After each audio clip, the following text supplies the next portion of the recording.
They're back home after being on the road the past 2 weeks. Last week, the Tigers suffered their first loss of the season and only their second loss in 16 games.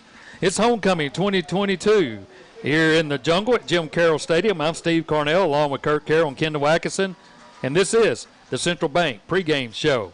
Back with a look at tonight's game when we return right after this.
Welcome to the Central Bank pregame show right here on 93.5 FM The Roar. Last week, the Tigers suffered their first loss to a very good USJ team on the road. This week, back at home and back in district play. The high-flying Eagles of Chester County have come to town to take on the Tigers for a battle of first place in the district. Kurt, your and Kendall's thoughts before we move into this game of what you saw last week and and hopefully what needs to be corrected to play another very good team. This one at home and on homecoming, a lot of distractions. But last week, things just didn't click for me for what I saw. We just wasn't firing on all cylinders.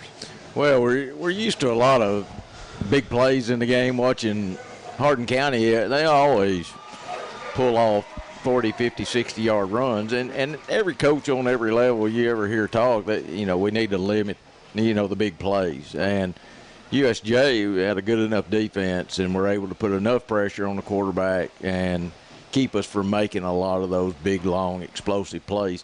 Really, the only play in the game, there was a pick-six freebie score. For them, they won by 7 points. You take that one mistake out and that score, and it could have easily been a tied ball game at the end. So it was a tough loss. I really didn't expect them to lose that ball game, but they played a really good team, well coached, and a team that had 19 seniors. Most of them played.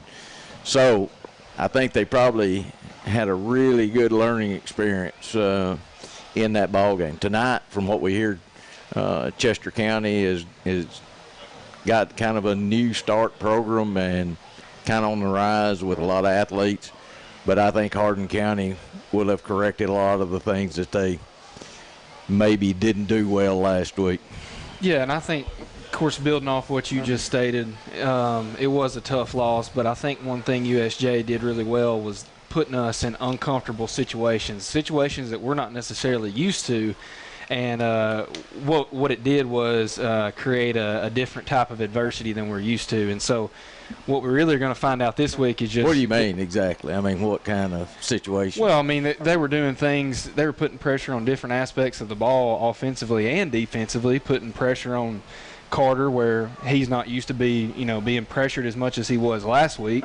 And then defensively, they were out there the entire game. So you kind of got to see the stamina of our defense. Our defensive line is great, but how are they when they're having to be placed out there for extended periods of time, and especially when it's crunch time? That's one of those measuring sticks too.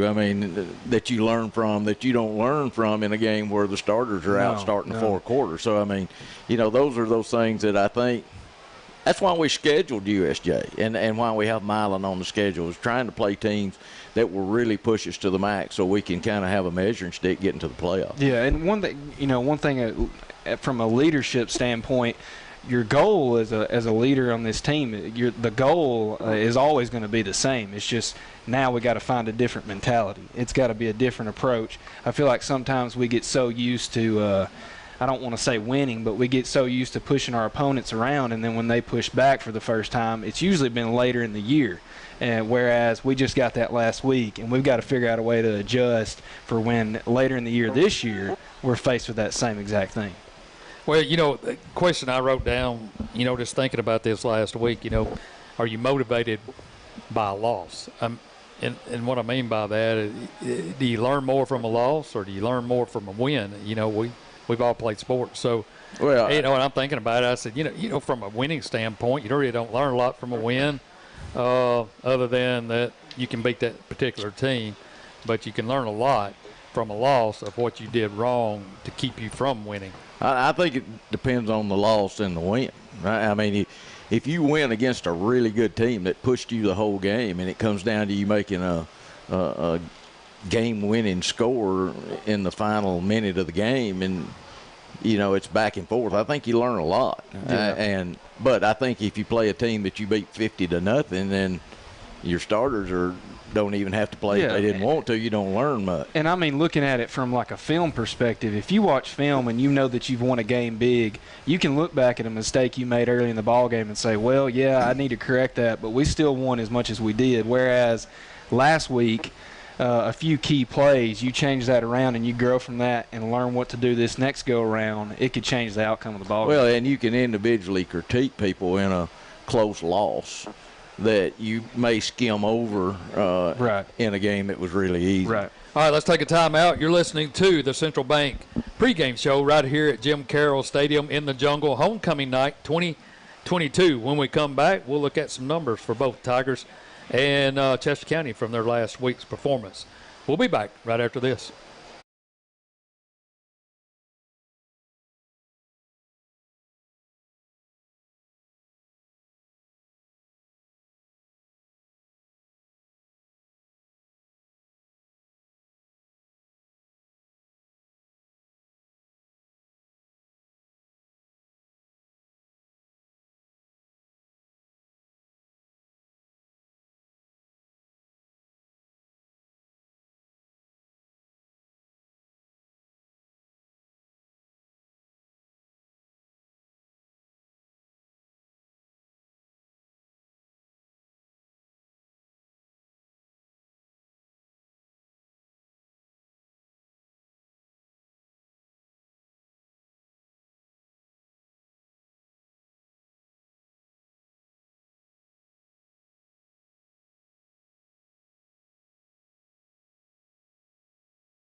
Welcome back to Jim Carroll Stadium. I'm Steve Cornell, along with Kurt Carroll and Kendall Atkinson, and this is the Central Bank pregame show. The Tigers are coming into tonight's game 3-1 and 1-0 in district play. Chester County matches that 3-1 and 1-0. Last week, they defeated Adamsville 35-21. Chester County has a new coaching staff and look to turn things around like they have from last year's team. Last week, quarterback Evan Shippers was 12 for 23, 138 yards and 1 touchdown. Rushing, Williamson had 21 carries, 198 yards and 3 touchdowns. They rushed for 256 yards for the night and 138 yards, 394 yards total. Last week, Carter Smith was 11 for 22, 157, 1 touchdown, 1 interception. Tylen Irvin, 17 rushes for 68 yards 1 touchdown. Jacob Saunders, 9 rushes for 38 yards for a total of 108.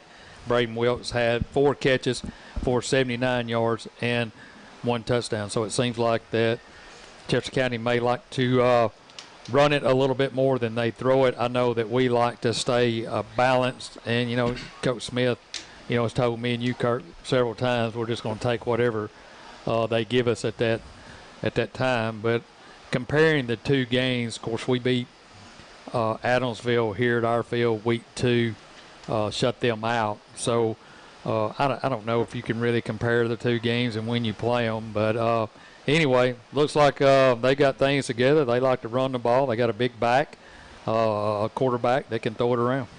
Well, and they're probably going to do the same thing. I mean, high school football is sophisticated enough now that they can count how many guys are lined up in the box on defense. And if they got big numbers, they're going to try to throw it. I think one of the things USJ did was they kind of isolated on our linebackers and tried to, you know, run dink and dunk plays that were designed to try to just either outrun or space guys against linebackers, you know, out in space. So it's going to be, I think, kind of the same thing. You'll see them. But one of the things, too, that we've noticed more and more, and we noticed it last year and talked about it, but it's getting where more and more teams are bringing 5 and 6 guys when they play us, because we've had a plethora of good quarterbacks over the years, and a lot of those big plays that we pulled off in games, especially late in games, we're being able to throw it over the top of the defense on,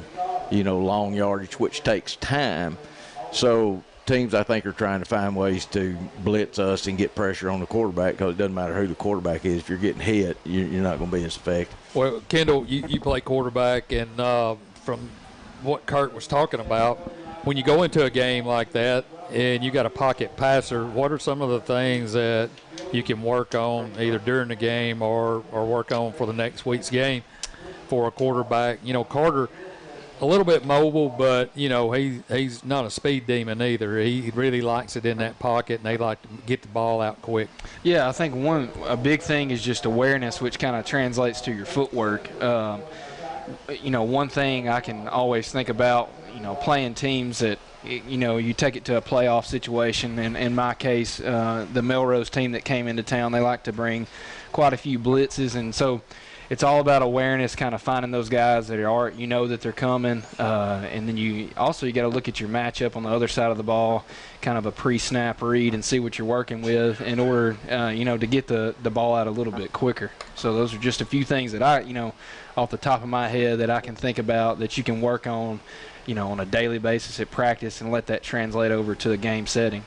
Kurt, you know, we really ran the ball well, though, last week. They put, like you said, they showed a 3-man front, but they actually had 6 or 7 people in the box at any given time. Yeah, you know, lots of times they'd walk their safety up, and he wasn't but a couple of yards. You know, he was playing more like a outside linebacker than he was a, you know, pass defense. And there were a lot of issues in that game. That's what I was saying. They're a good team. They're well coached, and put us in.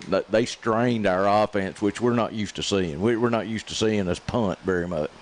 And that kept our defense out there longer, and they were able to sustain drives, long drives, that kept our defense out there. So it was kind of one-sided. They did kind of what they wanted to do, and we did too. It's just they pulled one score off that we didn't. Yeah, exactly. The Pride is in the end zone. They're getting ready for the national anthem. Both teams have gone through their warm-ups. They're in the locker room. It's homecoming night 2022. They had all the festivities before the game tonight. Of course, the Tiger Walk at 5:55, tailgate party. So a lot of things going on here at Hardin County High School, and also the class of 1982.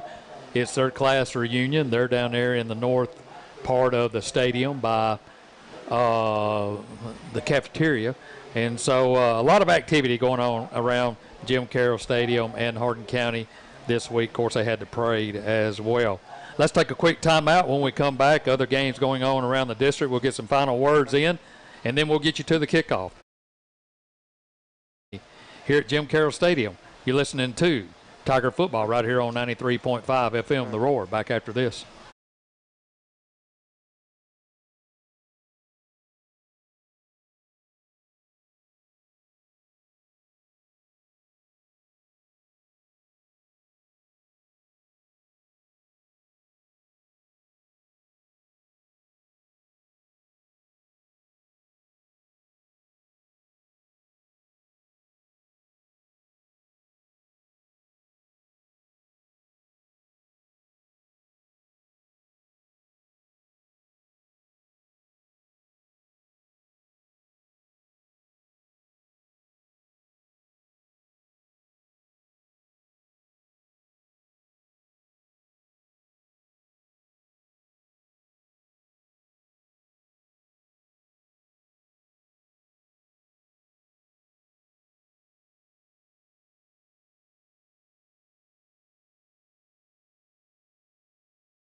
All right, welcome back to Jim Carroll Stadium as we're getting ready for tonight's game between Chester County and Hardin County Tigers, as the Pride is in the north end zone and they're going over some things for the field. Let's take a look at other games going on. Jackson Southside will be at Liberty, and Lexington will be at McNary Central in our district. So McNary Central is opponent next week.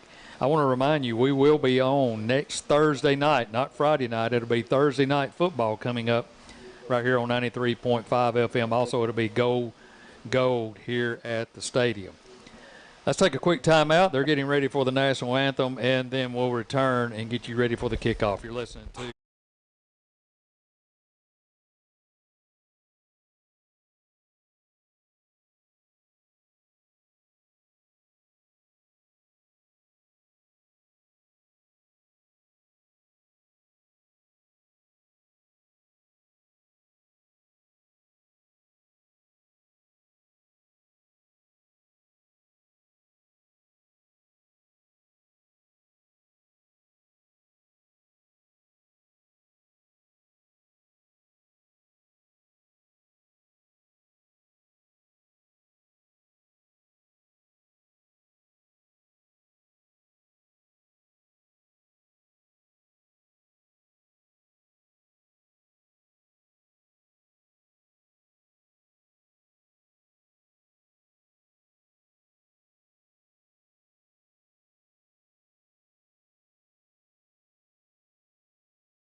All right, welcome back to Jim Carroll Stadium as we're just a few minutes away from kickoff here between Chester County and Hardin County.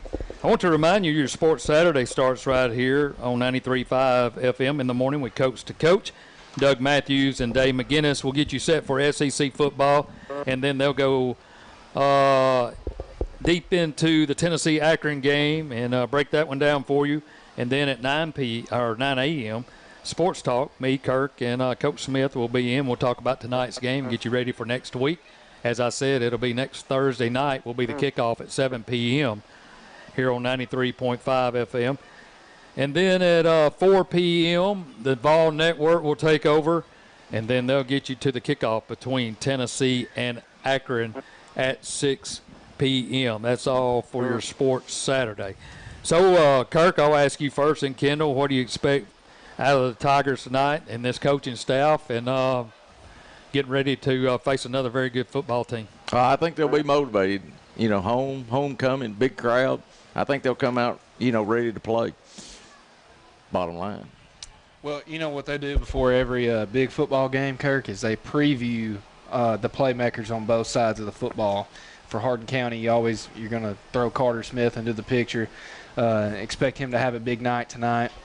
And then just immediately to go to Chester County, they've got several big playmakers on their team that they like to put the ball into their hands quite often. But their main guy is the running back. He's a really good runner, kind of like the guy from USJ last week. So I'm just looking for growth from last week to this week, and I expect a big night here at Jim Carroll.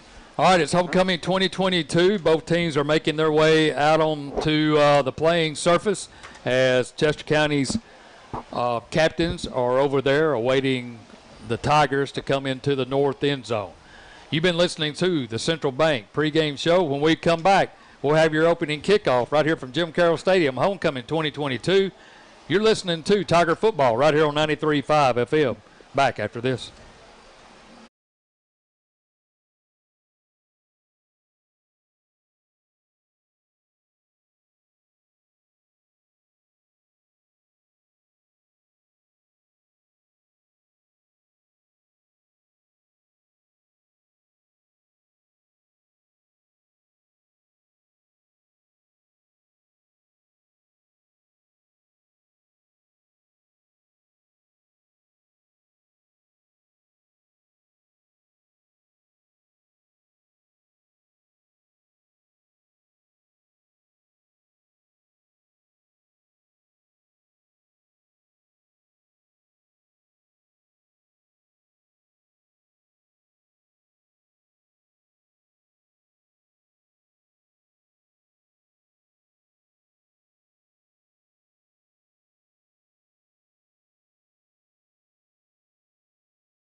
The Tigers have made their way into the north end zone, and they enter through the power tee. And we're just a few minutes away from football here in Hardin County. Hardin County in all maroon, maroon pants, maroon shirts, maroon helmet with white letters. Chester County, white pants, white shirts, white helmets, and blue numerals. Still awaiting the captains for Hardin County, as so is Chester County, and they'll get them here in just a few minutes. But what a beautiful night for football. It feels like football outside. It's going to be a little cool. Probably be down into the lower 60s as we work our way through this game. Capacity crowd here for homecoming 2022. Let's take a quick timeout. When we come back, we'll have the opening kickoff. This is Hardin County football right here on 93.5 FM The Roar, WKWXFM.com, and the WKWX app.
County football right here at Jim Carroll Stadium. I'm Steve Carnell along with Kurt Carroll and Kendall Atkinson, bringing you all the action in this all-important district matchup between these two teams that are trying to stay undefeated and get a leg up on the rest of the district and get that #1 spot. Smith, Keel, Tanner, and Estes are the captains for Hardin County as they're going over the instructions. Man, my man Ron has brought us in. Look at that. Beef tenderloin right there. Yeah, he did. Thank you, Mr. Shank. Yeah, he did it right at the wrong time. Yeah, he did. He's tempting us. Eat on there.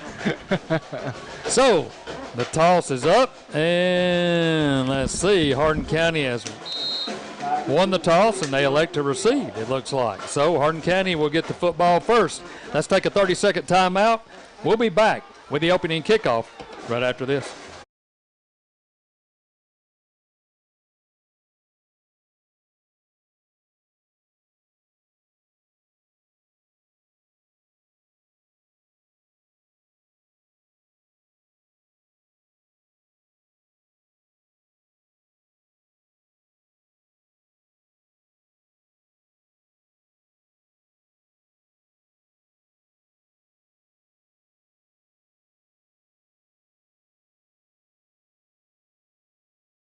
Carroll Stadium as we get set for Tiger football between Chester County and Hardin County, a big district matchup. Both teams 1-0 in district play.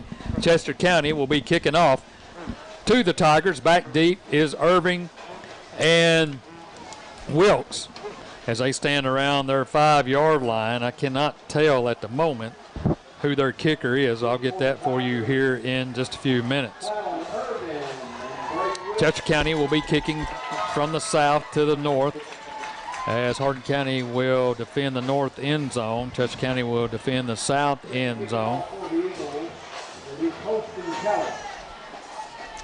Their numbers are hard to read. As Isaiah Clark will be kicking off for the Eagles. Looks like a left footer as he lines it up at the 40-yard line on the right hash on the east side of the field. He approaches the football, and we're off. It's a high end-over-end kick. It's going to be taken right at the 1-yard line by Wilkes. Moves to the outside at the 15. Breaks the tackle at the 20, 25. Still on his feet at the 30. Spinning around, dives close to the 35-yard line. And a good pick up there. They'll spot it at the 34. And a good return by Braden Wilkes. Yeah, good return. Outran the early pursuit. Made one guy miss and got an extra 15 yards after that. Used his speed and talent. So it'll be first down, 1st and 10. They'll empty the backfield. They'll go trips left, 2 here to the near side, 3-man front for the Eagles. Here's a snap, quick throw, complete at the 30, 35, still on his feet at the 40, 45, 50, going down the sideline at the 40, and he's going to be knocked out of bounds right around the 35. That'll be enough for a Hardin County make 1st and 10 Tigers on play number 1. Yeah, man, he hit that sideline quick. Yeah, and 2 great blocks. Then that trip set out there, they threw it out there just on the receiver screen. And 2 great blocks, and then he used his speed, and they had trouble catching him. That was Heyman on the reception. Now they'll go 2 receivers to the right, 1 to the far side. Irvin in the game now at tailback. He'll stand right behind Smith. Now they'll go into a 4-man front. Here's a snap.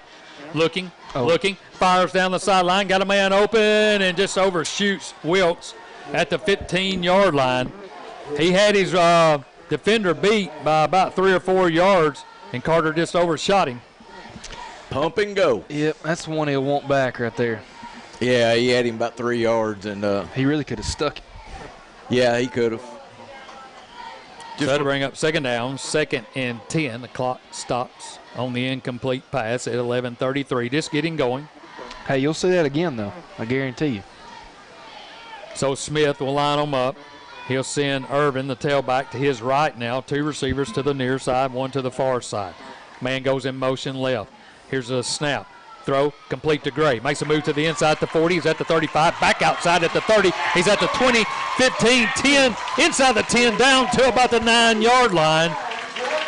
Goes Jack Gray, and that'll be enough for another Hardin County make 1st and 10 Tigers. Great job. Man. He caught that ball, and he put a whoop and a whoop on him, and neither one of them could touch it. So now Irvin will go to the, Heyman will go to the left. Wilkes here to the near side. We're on the west side of the field to give you some perspective. Irvin, the tailback, standing right behind Smith. Now he'll move him to his right. Weeks in at tight end. The H-back is McGee. Now McGee in motion left. Here's a snap. Handoff to Irvin. Cuts back to the right, still on his feet, and he's hit at the 8 and then dives forward to about the 6. Had it for a second, and then a good play on Chester County, for Chester County, and they make the stop, a 4-yard or 3-yard gain. 2nd down, 2nd and goal from the 7. Now they'll spot it. 2-yard gain. Looked like he had a one-on-one upfield and decided to try to kick it outside. Receiver right and left. Here's a snap. Irvin again looking for running room. This time he's going to be slung backwards. So he tried the middle of Chester County's defensive line. Yeah, we had a bust. We busted it on the offensive line. We missed the block, let him slide inside. And once he slid inside, he was pretty much hemmed up then. Prather on the tackle for the Eagles. So it'll be 3rd down, 3rd and 9, 3rd and goal for Hardin County. 2 receivers to the left, 1 here to the near side. That's Rose in the game now. And Wilkes in at tailback.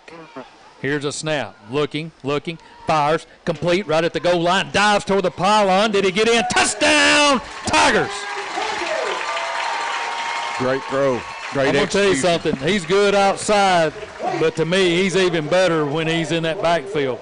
He's good from that tailback spot. So a third down touchdown pass and catch as Smith hits Wilkes. And Nolan Foster will come in for the extra point. The snap is down, the kick is up, and the kick is good. 9:36 to go here in the first quarter. And your first score brought to you by Justin Reynolds Law Firm. We'll take a timeout. We'll be back right after this.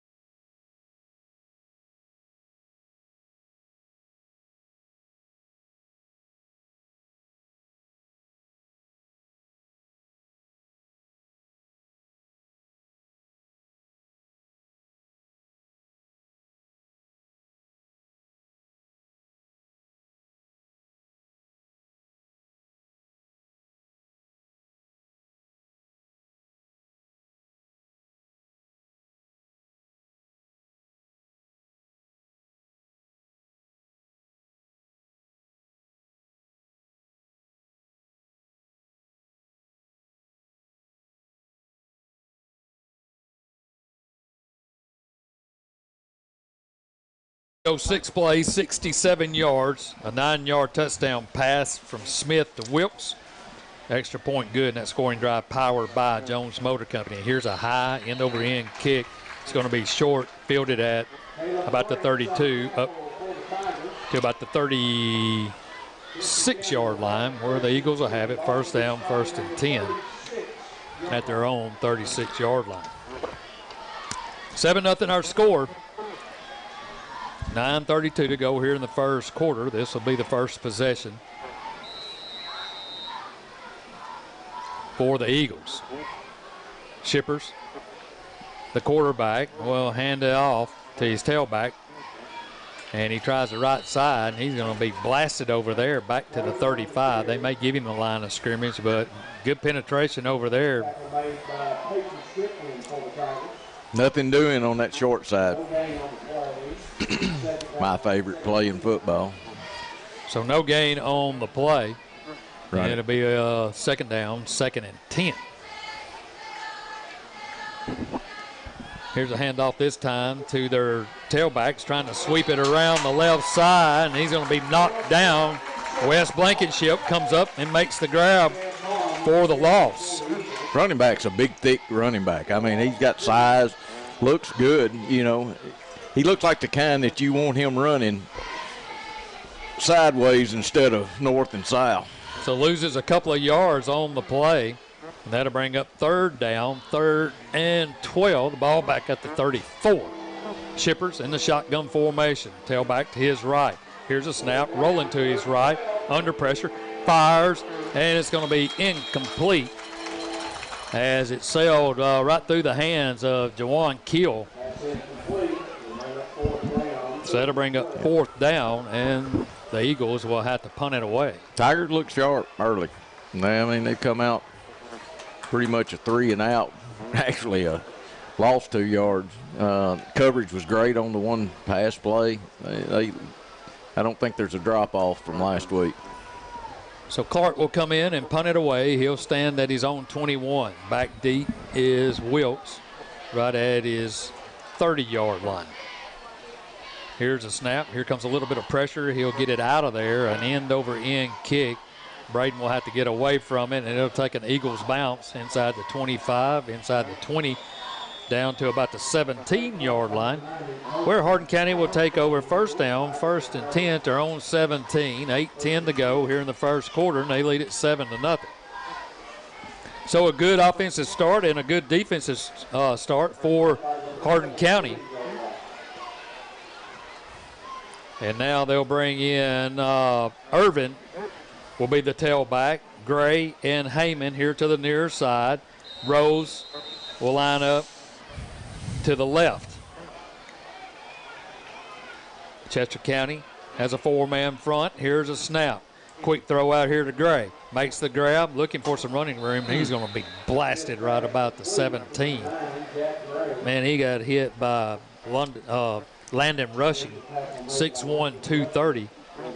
And they had Jack held up, and he come and cleaned him up. Well, I mean, they're going as long as they give them the space and the look, they'll keep trying to throw that route. That time they creeped up a little bit, had a little bit closer. He didn't have much time to get out of their way. Second down, 2nd and 10. Here's a snap. Looking to throw. There's a throw down the sideline and just out of the reach of the intended receiver. That was London Rose down the right sideline. Just a little too much on it again. They saw something on film that. Yep, had a step on his defender. Yeah, they're thinking that these corners must want to bite on those little hook up routes, and we've tried to get them twice on it. And so now they'll go doubles left and right. 3rd down, 3rd and 10, ball at 17. Here's a snap. This time, Carter's going to take off. He's across the 20-yard line at the 25, falls forward to about the 27. He may, They gave it to us. They gave it to us. I don't know, though. That was close. Well, they were on the 17. 10 yards would be the 27. But it doesn't look, to me, from where I'm at, it looks about a yard short. And that's what Chester County's coaching staff is doing over there. They're wanting a measurement, and now we'll have a measurement. I don't know. It doesn't looks like the stick's beyond the 22-yard line and the ball's on the 22-yard line. I don't know. That ought to be an easy look. Well, the white hat was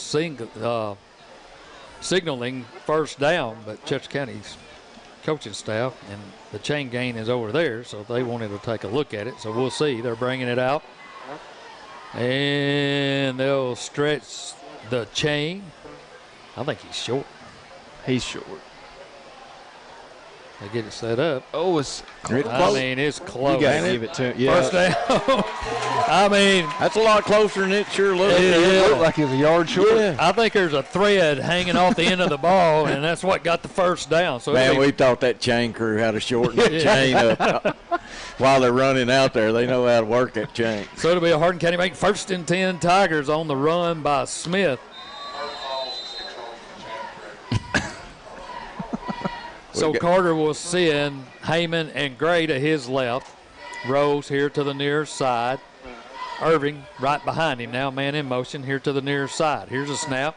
Irving has a football right side, and he's going to be hit and dropped as he goes across the 30-yard line to about the 31, a pickup of about 3 on the carry.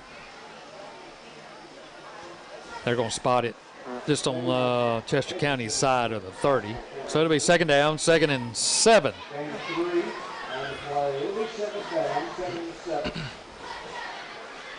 Now Heyman and Gray to the left. Rose here to the near side. Now he'll move. Well, Irvin is standing right beside him as Carter's looking over to the sideline to get the play. The Eagles go into a 4-man front. Now Irvin to the right. They're offside. His head's in neutral. Here's a snap. They fake it to Irvin, looking downfield again, throws it up, got a man open, that's Rose. He catches it at the 35, he's at the 30, and he's going to be down at the 25-yard line. That time they connected, and that'll be another Hardin County make 1st and 10 Tigers. They connected because he put more air under it. He gave them time to run under the ball. The other ball's been a little flat. There's a magic number on how to throw that ball, the height you need to put on it. And that's just feel and instinct and practice. So it'll be 1st down, 1st and 10 at the 26. 6 minutes to go here in the first. Tigers on top, 7-0. Here's a snap. Handoff Irving looking for some running room. Has some in the middle. Now he breaks out of the pack and picks up a couple of more and gets to about the 21, a pickup of about 5 on the carry. So it'll be 2nd down, 2nd and 5, where they're going to spot it back at the 22, gain of 4. We're still trying the middle of their defensive line. Well, they got a nose guard. Looks like he's 5'8", 180 pounds, and we average about 300. You would think that you could get a pretty good push in the middle. Second down, 2nd and 6. 2 receivers left, 1 to the near side. Here's a snap. Here comes a blitz off the end. They give it to Irvin, still on his feet, and now they wrap him up. And he'll get maybe back to the line of scrimmage. And we are getting no push up front right now. Yeah, I don't know if we're not getting a push. We're just not getting to the linebacker. Linebacker's beating us to the point of attack. We're just a step behind the block. Now they'll send 2 receivers to the left, 2 here to the near side. Irving will stand to the right of Smith. 3rd down, 3rd and 6. Ball at the 22 of the Eagles. Here's a snap, straight drop. Looking left, fires down into the end zone. Did he catch it? He had it and dropped it. That was Rose that had it for just a minute in the end zone. That'll bring up 4th down. So 4th down, 4th and 6 from the 22. And the Tigers offense will stay out there, obviously, from this distance. Screenplay. Smith sends 3 receivers to the left. Irving to his right. Now he goes in motion to the right. Here's a snap, straight drop. Looks, fires over the middle to McGee. Touchdown, Tigers. They spread them out and hit Big McGee. He's never not been open. I think Brett called that one. You've seen that many a time, or was that Robin that called that one?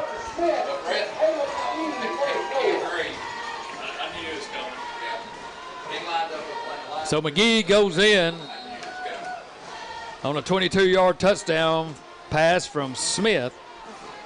Here's a snap. It's down. The kick is up, and the kick is good. No, they're going to say no good.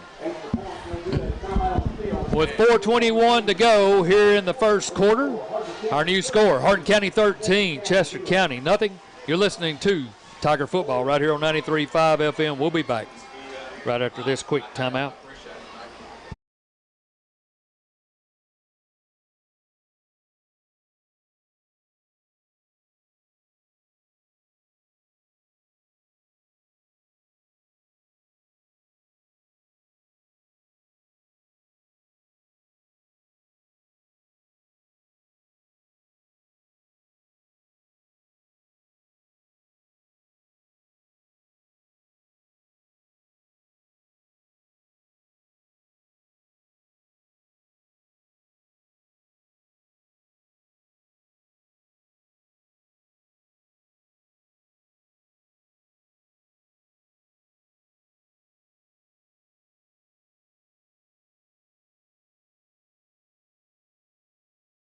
Plays, 83 yards, 22-yard touchdown pass. Smith to McGee was powered by Jones Motor Company in Savannah. Here's a short kick taken at the 31 and tripped up there as he gets to about the 27, and then that's Peyton Strickland on the tackle.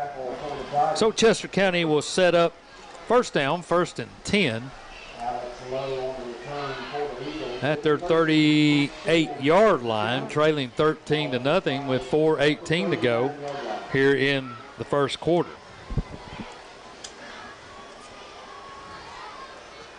So Shippers will bring them out.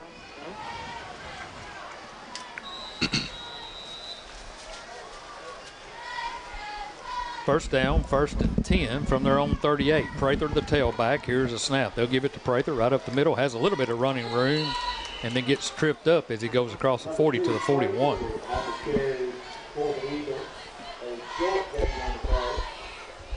Pickup of about 3 on the carry. I think that number 2 and number 7 for them are brothers. They built just alike. Harris and Gray in on the tackle. 2nd down, 2nd and 7. Shotgun formation, receiver right, 2 to the left. Straight drop, looking. Throw screen pass is complete, still on his feet, and a good play there as he goes across the 45. Tanner had a hold of him, and he just kept driving and driving. That was Timby on the carry. On the completion, that's enough for a first down at the 48 of Chester County. First down, 1st and 10. Prather to the left of Shippers. Here's a snap. They give it to Prather right back in front of him, trying to get that outside on the right. And he's going to be hit and knocked down. And that's Sam Tanner on the tackle for Hardin County. Running back looks like a load. If he can get north and south, he's going. So gain of 2. It'll be 2nd down, 2nd and 8 as they get into Tiger territory at the 49. Shippers looking over to the sideline. 2 receivers to the right, 1 here to the near side. Prather to his left, 4-man front. Here comes a man in motion in front. They'll fake it to him. They'll give it to Prather, and he's going to be hit and gets off of that tackle. He was absolutely blasted at the line of scrimmage by Gray and bounced off of that one and picked up yardage to the 45 of the Tigers. Yeah, he can play. He's hard-nosed. When you run through Gray, yeah, you're pretty running with purpose. You're pretty stout. So that'll bring up 3rd down and 3 from the Tigers' 45-yard line. 13-0 our score, 2:34 to go here in the first. 1 receiver to the right, 1 here to the near side, 2 to the near side. Here's a snap. Try the left side. He's hit in the backfield. Big Harris. This time he ain't going nowhere as Harris wrestles him to the ground, and he loses back to the 46. That's a statement tackle. So a loss of 1. It'll bring up 4th down. 4th and 4 now, and Chester County is going to keep their offense out on the field. They may try to draw us off. They're trying to hurry up. 2 receivers left, 1 on the right. That's what they're going to try to do. Maybe. Now he looks over to the sideline at Shippers and calls another play. Here's a snap. Straight drop. Looks, fires down the sideline, and it's going to be incomplete as Sparks was on the coverage as he tried to hit big number 7, Chad Barham, and it falls incomplete. They'll turn it over on downs, and the Tigers will have it 1st down, 1st and 10 at their own 46-yard line with 1:37 to go here in the first. That kind of tells me they're not planning. They weren't planning on winning this game. That was a risky 4th down from midfield. If you think you're going to win this ball game and the team's just got a lead on you, you punt that ball. 1st down, 1st and 10 Tigers. Heyman in motion. They'll give it to him on the jet sweep. Gets to the hash mark, runs out of real estate, cuts it back toward the line of scrimmage. He's going to be hit and driven backwards. They'll give him the 45. Maybe, well, they're back to the 40. Yeah, back to the 45, a loss of a yard. Good response by their defense there. I mean, he comes out and they match him speed for speed, getting to the edge, and just really know where to go. 3 receivers here to the near side, 1 to the far side. Smith looking for a play call. Now they get it. Irving will stand to the left of Smith. 4-man front for the Eagles. Here's a snap, rolling to the right, fires complete. At the 45, at the 50, at the 45, and he's run out of bounds. He may have enough for a 1st down. That was a good catch by Gray on the move. Good setup and throw by the quarterback. Jack Gray's having a good night. He looks alive out there tonight. So it is enough for Hardin County Bank. 1st and 10 Tigers.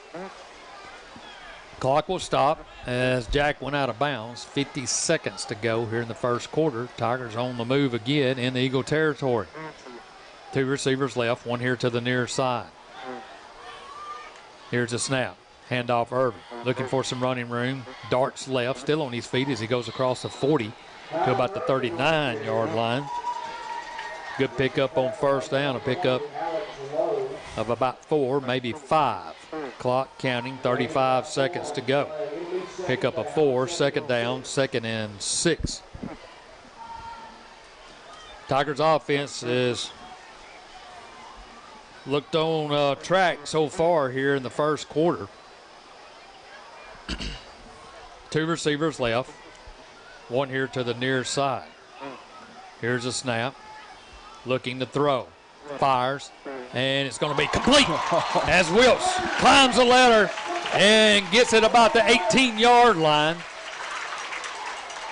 And that'll be enough for a Hardin County Bank. 1st and 10 Tigers. What a catch on a good throw. And that's 2 players right there on the same page as he did the back shoulder. That was what a catch. He's going to be on ESPN tonight. And that'll be enough. That'll be the end of the first quarter. After 1 quarter of play, Hardin County 13, Chester County nothing. You're listening to Hardin County football right here on 93.5 FM. This timeout brought to you by Orange Blossom Florist in Savannah. We'll be back right after this.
Hardin County on top, 13-0 and driving. First down, 1st and 10 from the Eagles 18. Here's a snap. Smith hits Wilkes out of the backfield, complete at the 20. He's at the 15. He's at the 10, driving toward the 5-yard line. He's going to be just shy around the 6. Man, we're just able to create a lot of space out there on these little swing routes. And good. Actually, the only reason they're as effective as they are, you're getting good blocks by your outside receivers helping him get through that initial line. So the Tigers will send in Irvin and McGee now. Wilkes out here to the near side. Heyman to the right. 1st and goal from the 7. Smith lining them up. Shotgun formation. Here's a snap. Handoff. Irvin cuts to the left. He's at the 5. Inside the 5 down to the 4-yard line. Where it'll be 2nd and goal from the 4. That's a good run. No bounce. Get down low. Get the yards you've got in front of you. Positive run. 2nd down, 2nd and goal from the 4. Just starting the second quarter, Hardin County on top 13-0 and trying to add to that lead. Homecoming night 2022. Capacity crowd here, standing room only. Wilkes in motion. They're going to fake it to him. Smith has it at the 5, into the end zone. Touchdown, Tigers. Great read by the quarterback. I mean, the whole flow of the defense went with the fake to the running back. Carter rode him all the way, pulled it out, and saw the opening, and that big rascal, he scampered in there. So Smith goes in from 4 yards out. And another touchdown. Justin Reynolds Law Firm. Nolan Foster in the game. Here's a snap. The kick is up, and the kick is good. Our new score with 10:31 to go here in the first half. Hardin County builds its lead 20-0 over Chester County. We'll take a quick timeout. You're listening to Tiger Football right here on 93.5 FM, The Roar.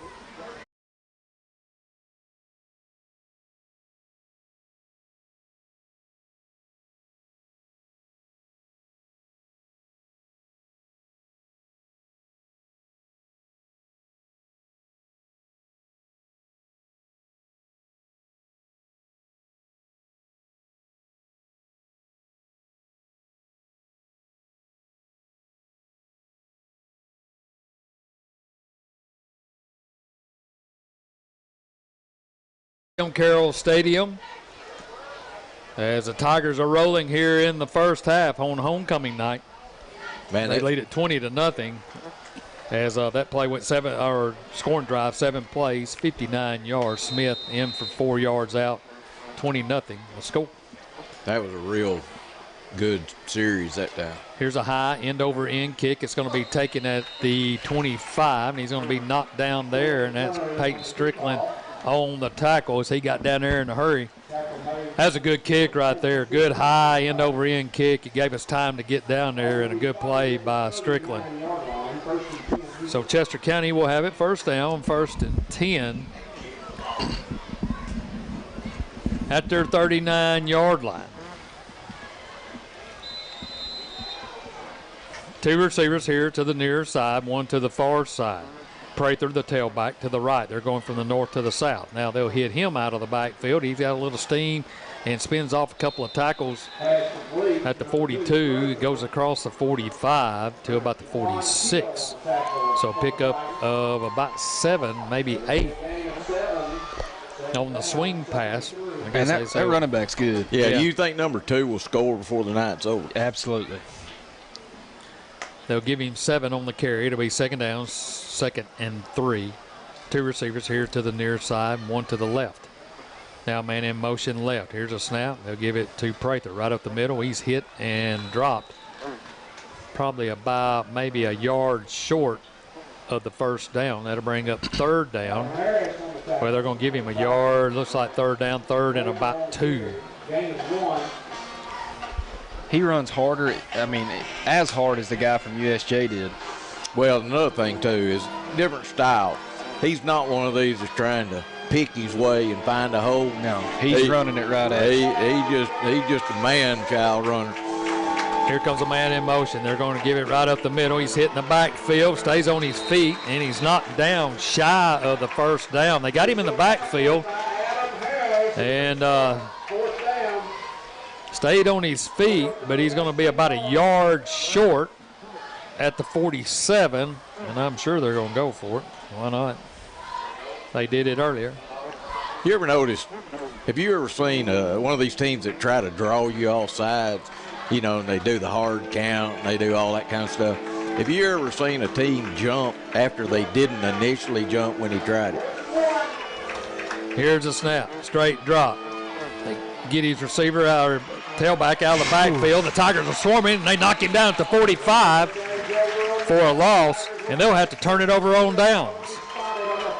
Golly, he could have gotten hurt bad. Yeah, to say the least. That poor quarterback set him up. Darius Gray, along with a whole host of Tigers, and they turn it over on downs for the 2nd time of the game, and we've got it in their territory in business at the 45.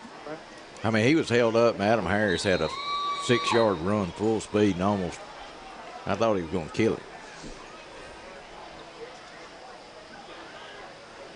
First down, 1st and 10. Quick snap, quick throw, and a one-hopper to Heyman right around the 40-yard line. At that time, Carter slipped as he tried to deliver the ball. Fell backwards. Saunders in the game now for the Tigers at running back. 8:29 to go here in the first half. 20-0 our score. Tigers on top. They've had drives of 67 yards, 83 yards, and 59 yards. 2 touchdown passes by Smith and 1 of his own running it in from 4 yards out on the last drive. 2 receivers to the right, 2 here to the near side. Saunders the tailback to Smith's left. They're going from the south to the north. Here's a snap. There's a flag. There's a throw over the middle. It's going to be complete to Gray. That'll be enough for a Hardin County Bank first down if it stands. If it'd been motion, or you would have thought he would have stopped play, it would have been dead ball. But I don't know. So he picks a flag up. He's talking to our coaches. We're walking back. And let's see what it is. Illegal shift. I didn't see it. They must looking at Heyman, so. Yeah, it must have been wide out. Readjusted where they were standing and didn't get set. So that'll put it put the ball back at the 50-yard line. Where to be second down, 2nd and 15 with 8:20 to go here in the first half. Tigers have had the ball 3 times, and they've scored all 3 times. Here's a snap, straight drop. Looking to his right, under pressure now, and he's going to be sacked. And another flag comes in. They may get tackled for holding. They'll decline that. I would. Put us in third down.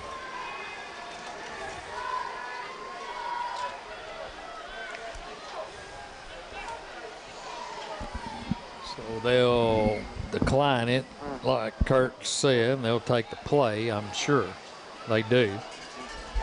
So we're going backwards.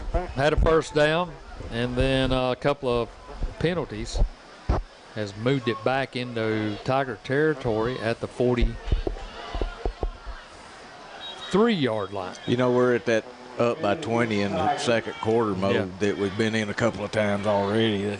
Kind of a lull seems to happen. That last series was as good as they've looked.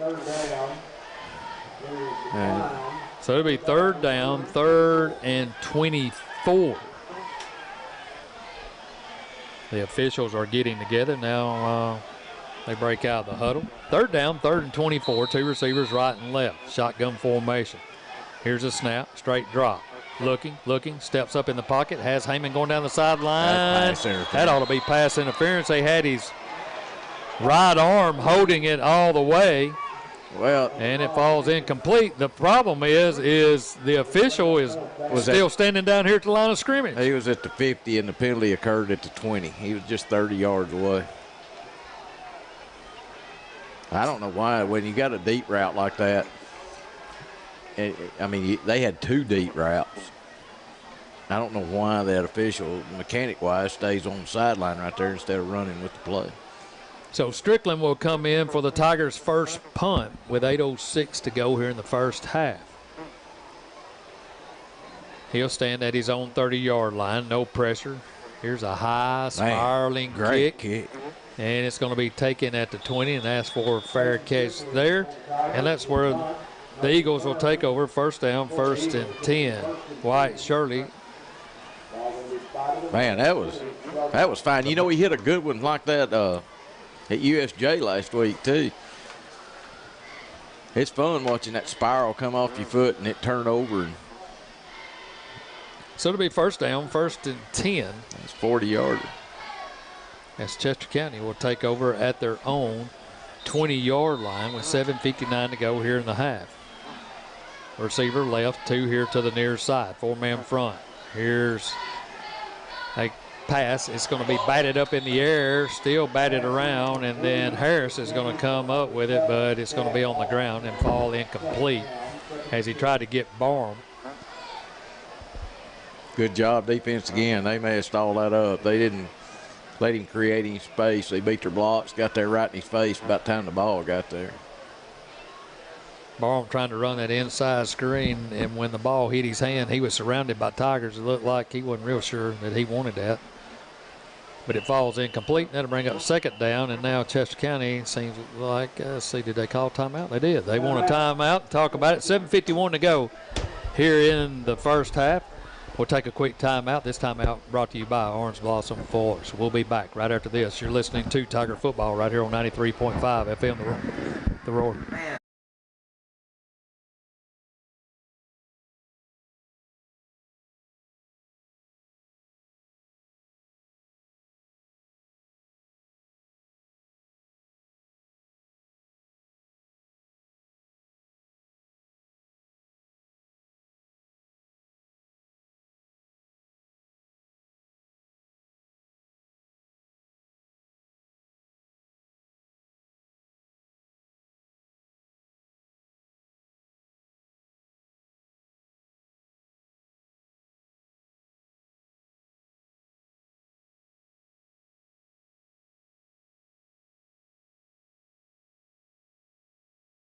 Time report. We'll go over all the plays in the first half. Get you ready for the second half in your Tiger report with Haley Hardin. All that coming your way at halftime. Chester County comes out of the timeout. Second down, 2nd and 10. 2 receivers to the right, 1 to the left. Now man in motion left. Quarterback's going to keep it, and he's going to be blasted right at the 21-yard line. That's Jawan Keel on the tackle. Well, that's Stout in there, yeah, too. and also Stout. So they'll give him a yard. It'll be 3rd down, 3rd and 9. Hunt Pipkin on the carry for the Eagles. It'll be 3rd down. That was Pipkin on the carry for Chester County. Defense playing fast. 3rd down, 3rd and 9. Here's a snap, straight drop. Here comes the blitz. They throw it underneath, and he's going to be knocked down. Good play there by Braden Wilkes. As they tried the screen pass over the middle, and that'll bring up a 4th down at the 29. They tried that screen underneath and had a little bit of running room, but good closing speed by Braden. And he makes the tackle, and they're about a yard short, so they'll bring out Clark to punt it away. Back deep for the Tigers will be Wilkes. He'll stand at his 40-yard line. And now we got a sideline warning on Chester County. Chester County's coach is not happy over there. Those headsets come off real quick over there. Yeah, he's letting that guy have it. Man. And they're telling him now to get back. He's out on the field. And he's still pointing at him and giving it to him. He's not going to win. Well, so. The thing is, he gave that warning, and nobody moved. So they moved.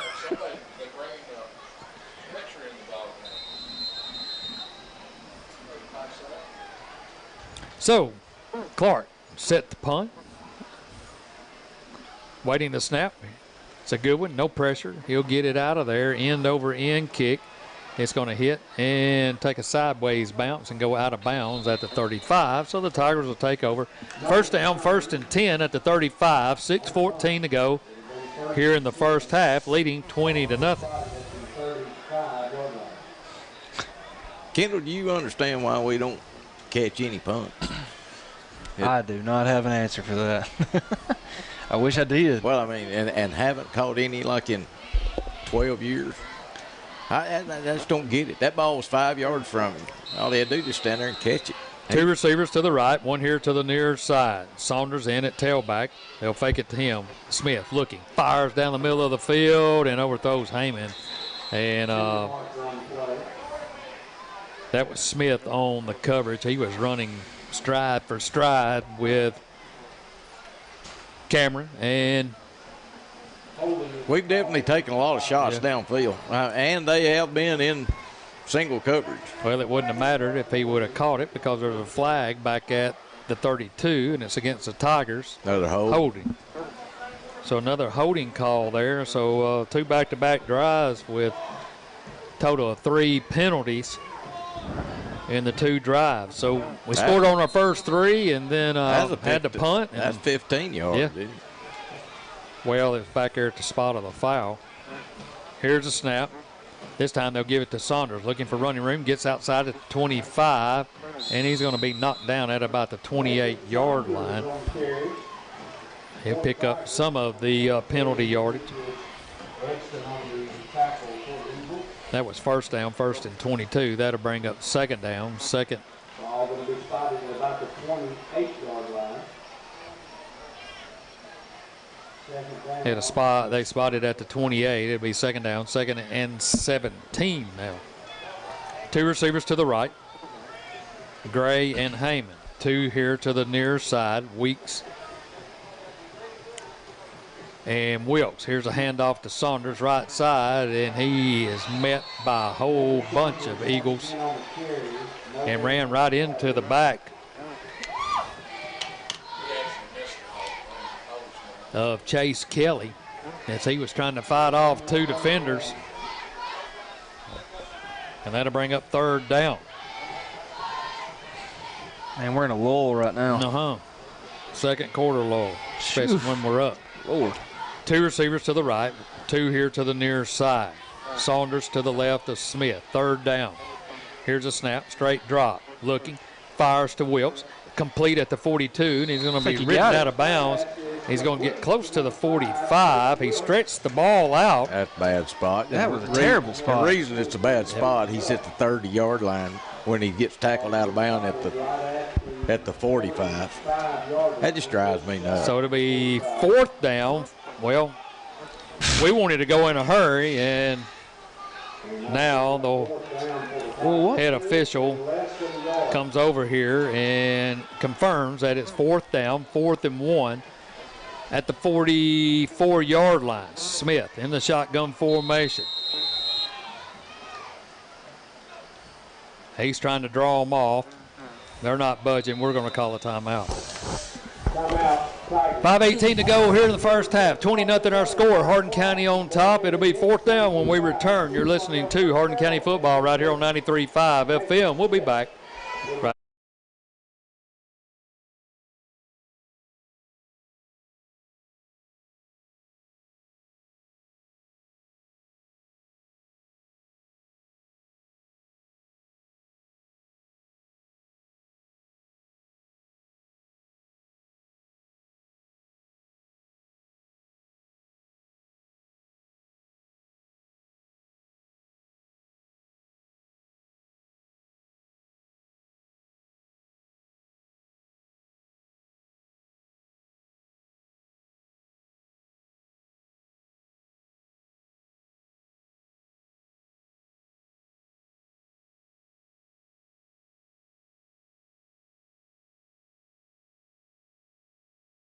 Tiger offense back out on the field. The ball spotted at their own 44-yard line. Smith in the shotgun, receiver right, receiver left. Saunders a tailback. Now Carter will go underneath center, and he's going to try to sneak it, and I don't think he got it. I don't think he did. They stood us up. He tried to get a push by McGee, and I think he lost a yard. So a big defensive stop by the Eagles, and they'll have it 1st down, 1st and 10 inside our territory with 5:18 to go at the Tigers' 44-yard line. Yeah, you got a line like that, you got to get a yard. So the last 2 drives, first three drives, touchdowns. The last 2 are punts and then a turnover on downs, all result as penalties. So Chester County will take over 1st down, 1st and 10 at Hardin County's 44-yard line, trailing 20-0. 2 receivers right and left. Prather the tailback behind Shippers. Here's a snap right up the middle, hitting the backfield, spins off of that tackle, and he's going to be knocked down after a pickup maybe back to the line of scrimmage. Really good job by both defensive ends. Got to him. Keandre Smith hit him first. He spun out of that tackle, and then he was hit by a couple of Tigers after a pickup of about a yard. It'll be 2nd down, 2nd and 9. That was a tough yard to pick up.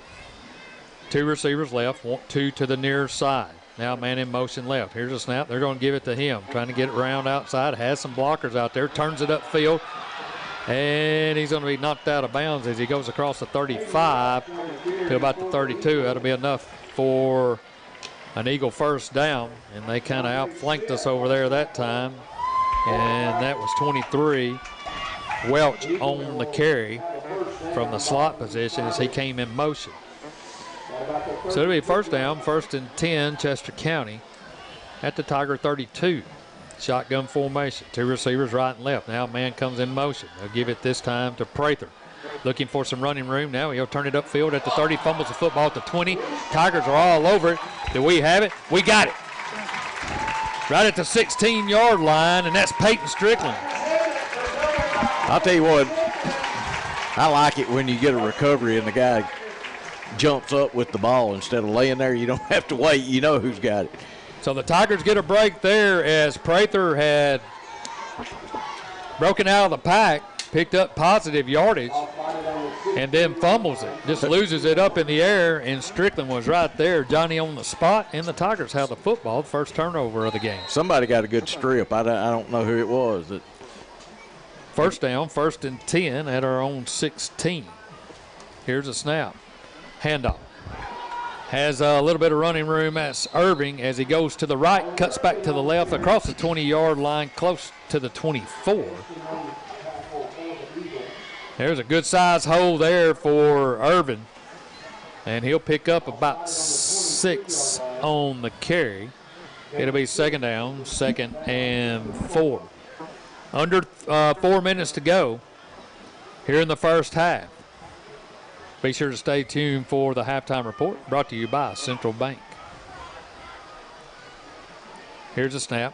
Handoff Irving. This time he'll try the right side, and he just bulls his way over a defender for the Eagles as he goes across the 25 to the 26, knocks his helmet off, and he'll have to lead the game for just a second.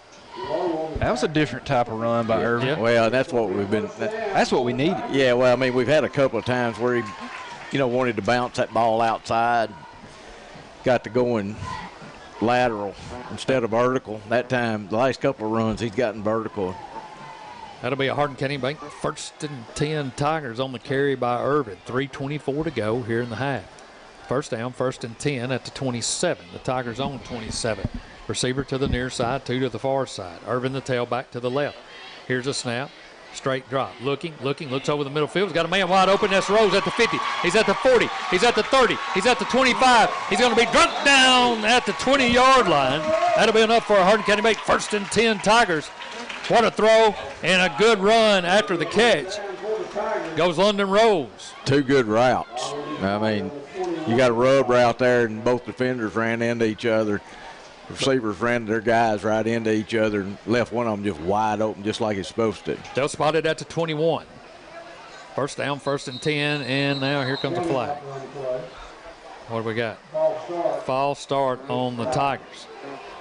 Every time that we've tried to hurry up, seems like maybe we didn't have enough time to set. We kind of got up there really quick, so they'll spot it back at the 26. That usually comes from the backfield. When that happens, somebody moved in the backfield. Now they'll wind the clock. Plenty of time, 2:52 to go. Tigers trying to tack on another score at the end of the half here after the turnover by Chester County.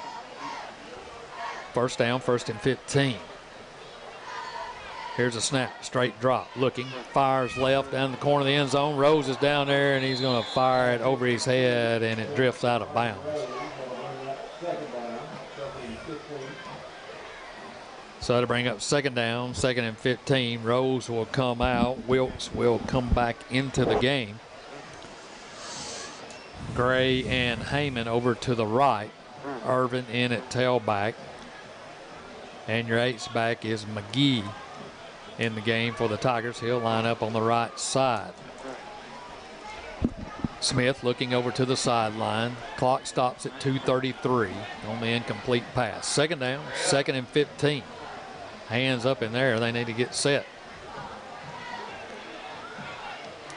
Here's a snap. Here comes a rush. They're looking. Middle screen. Complete. At the 20. He's at the 15, 10, 5. Into the end zone. Touchdown, Irvin. Tylen Irvin over the middle screen, but he got a heck of a block out here from Wilkes to get him into the end zone.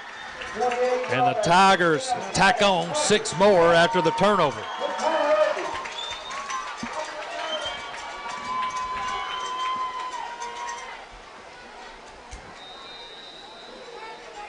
Foster in the kick. Smith will hold. Here's a snap. It's down. The kick is up, and the kick is good. 2:25 to go here in the first half. Hardin County increases the lead, 27-0 over the Eagles. We'll take an Orange Blossom Florist. Timeout. We'll be back with more Hardin County football.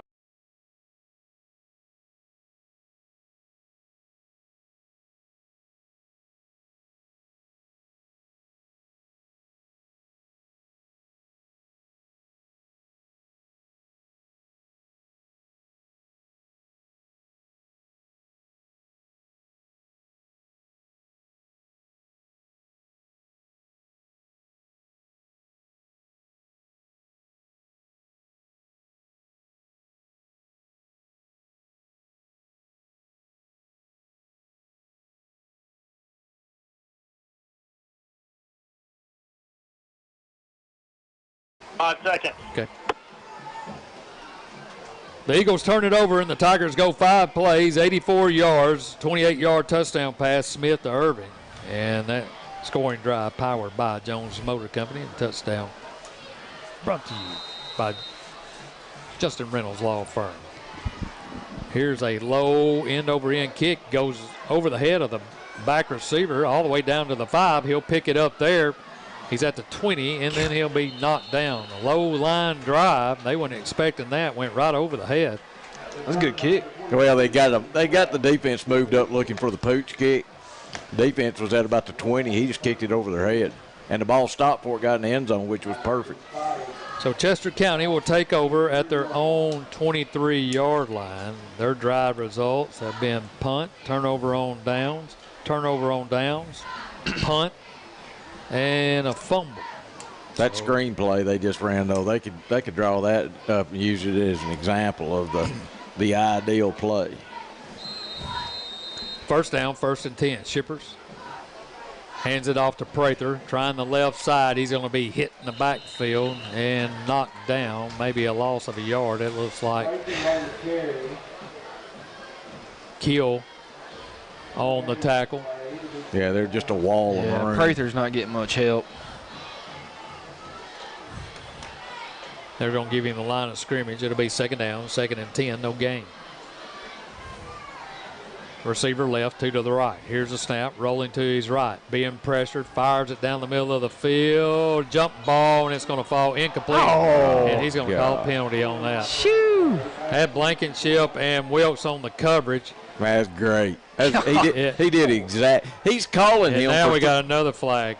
Yeah, well. Oh, he started on DeAndre. Yeah, somebody said something. No, he just moved his foot. No, you're right. No, he's calling on DeAndre.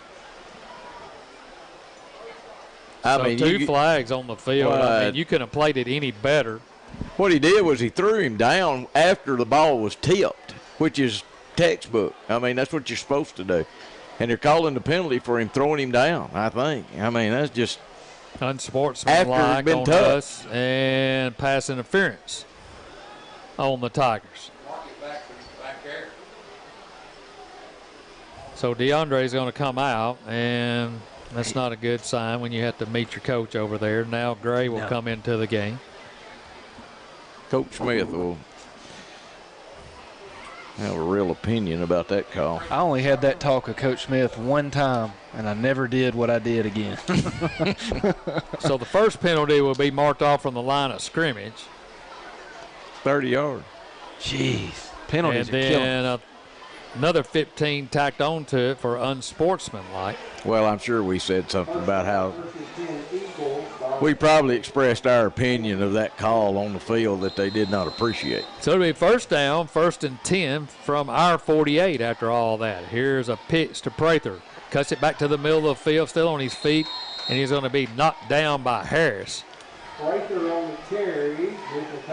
Harris got him by the legs, and he took him for a ride there for a couple of steps. Man, he's strong.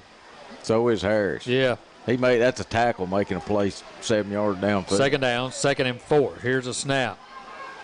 And it'll be complete to the receiver out on the left side, and he'll be knocked down there.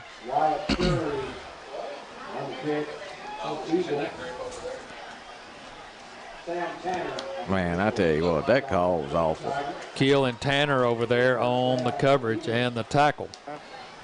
They're going to give him a 1st down now. 1st down, 1st and 10. Approaching a minute to go. Quick snap, complete and dropped. Had it in his hands for a second, and then he dropped it right around the 32-yard line. That's Barham, the intended receiver. Blankenship out here and Tanner on coverage. Yeah, I'm going to say Barham wouldn't have made it far if he would have caught that. 2nd down, 2nd and 10. Clock stops at 1:03. Coming up, our Central Bank halftime report.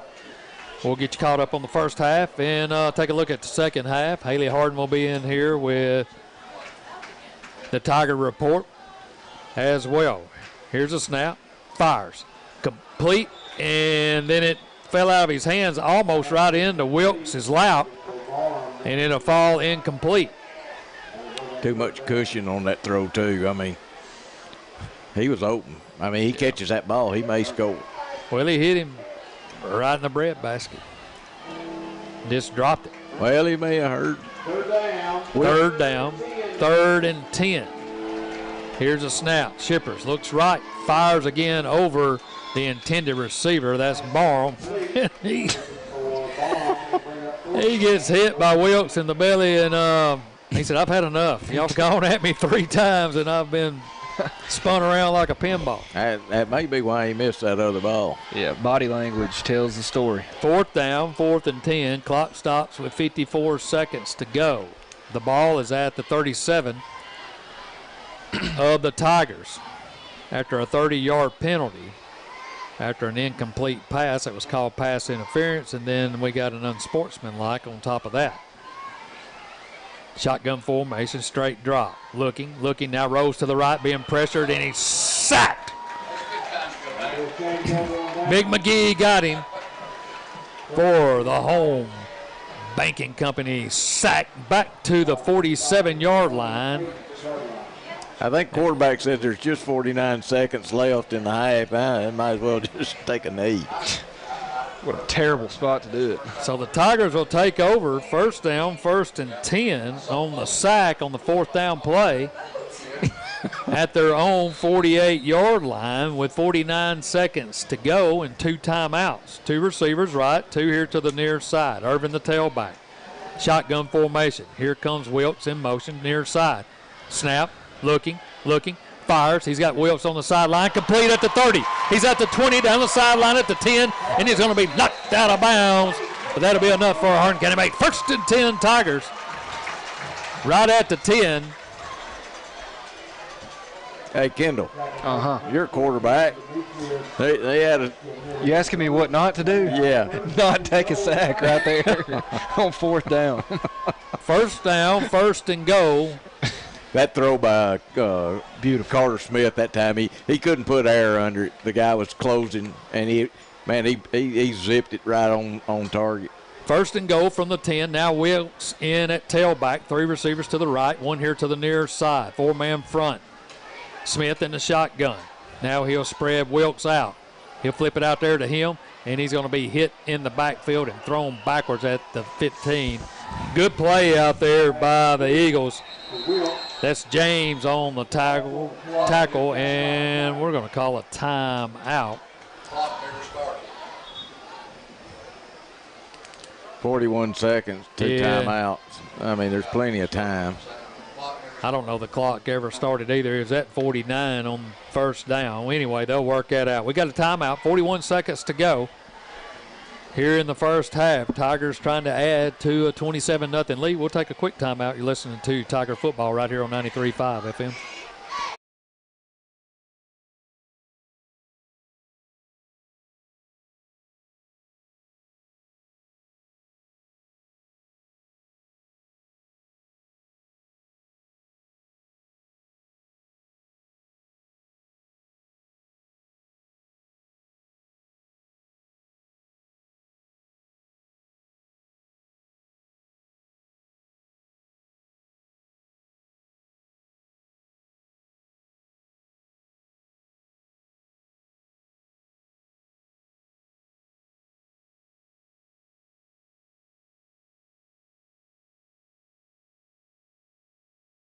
Down 2nd and 15. The ball spotted at, the 14. It'll be 2nd and goal from the 14.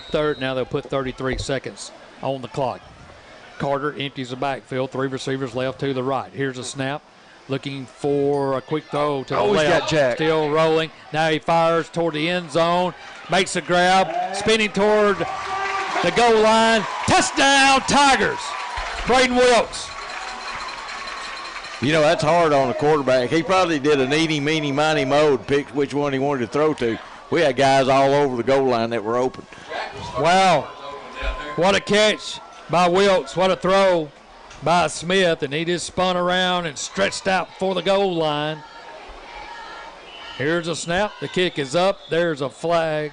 I think it was blocked, and that might be why it was blocked. They might have jumped. Maybe offsides. 33-0 our score, 25 seconds to go. here in the first half. It's been a long first half for sure. Well, it's homecoming. Yeah. Well, things were clicking off there pretty smooth, and then we had a couple of possessions that didn't work out, and it took a while. It was offsides on Chester County. And now Carter's trying to figure out where to line up the tee.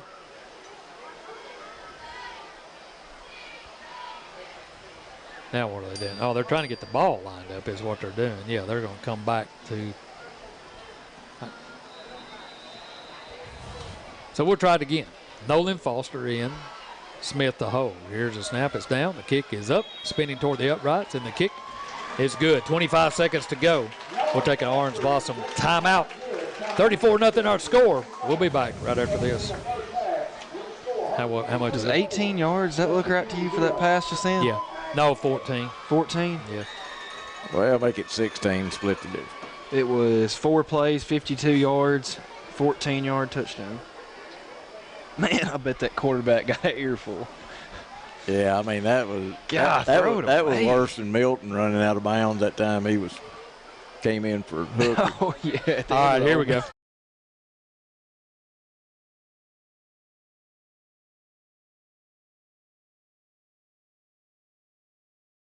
Smith to Wilkes.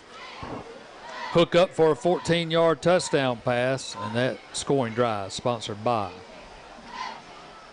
empowered by Jones Motor Company, Justin Reynolds Law Firm. Touchdown.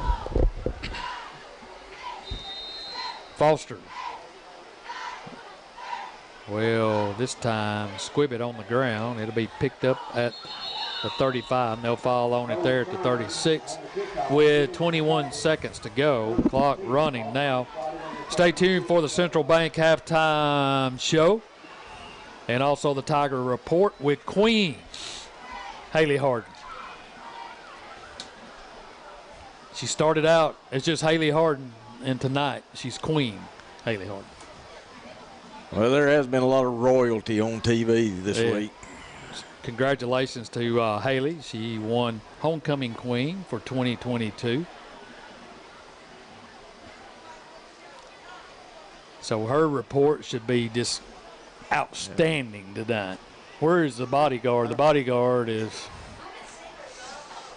Steve, missing in action. So on that subject, we got a minute here that want to congratulate Elise Bills. She's getting married tomorrow. I know she's excited.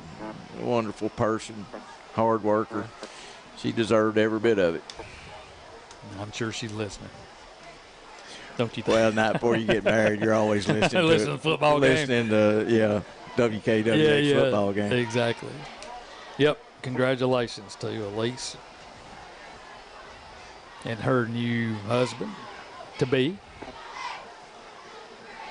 She's one of the good ones. 20 seconds to go here in the first half. Hardin County on top, 34-0. First down, 1st and 10. Ball at the 36. Man in motion. Shippers throwing down the line, double coverage. It's going to be caught at the 30-yard line down to the 25. That's Big Barham in double coverage. Sparks had his hand on it and may have tipped it to him. Yeah, it did. I think the receiver tipped it, and then it hit DeAndre, and it tipped it right back to him. It was a weird deal. Manna from heaven. So first down, 1st and 10 at the Tigers' 20 on the complete pass. With 13 seconds to go, Shippers in the shotgun formation. Here's a snap, straight drop, under pressure. Gets away from that pressure. Now he'll take off running, and he'll head out of bounds. Tanner will run him out at about the 18-yard line. Pressure came from outside for the Tigers. That was Keandre Smith on the pressure. It'll be 2nd down. Clock stops at 5 seconds. Probably the last play of the half. Now they got in a new tailback, and that looks like a punter. Field goal. Oh, is that what it is? I was thinking to say. And the running back is now on one knee. Yeah. No, I saw the kicker, Clark. I thought, well, that's Clark, the kicker. What are they going to do here? Here's a snap. It's down And he hits a line drive, and it's good. 26-yard field goal by Clark. And they get on the board, and that'll be the end of the first half. At the end of one half, Hardin County 34, Chester County 3. You're listening to Hardin County football right here on 93.5 FM The Roar. The Central Bank halftime show coming your way next.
They're stronger than the teams we played earlier in the year, and we've been able to post up against them pretty well. And we thought we would win this game. I mean, our district's not as strong as some of the out-of-district games that we're going to play, but they still have talent on the field. Kendall watched them on Huddle and watched their games, and, you know, he talked about their running backs and wide receivers were capable. And I just really think we've played a pretty good ball game. There's been a couple of times I think the offensive line's had trouble, a couple of mental mistakes, a couple of busts on the blocks, but in general, the passing game and effort especially has been really good.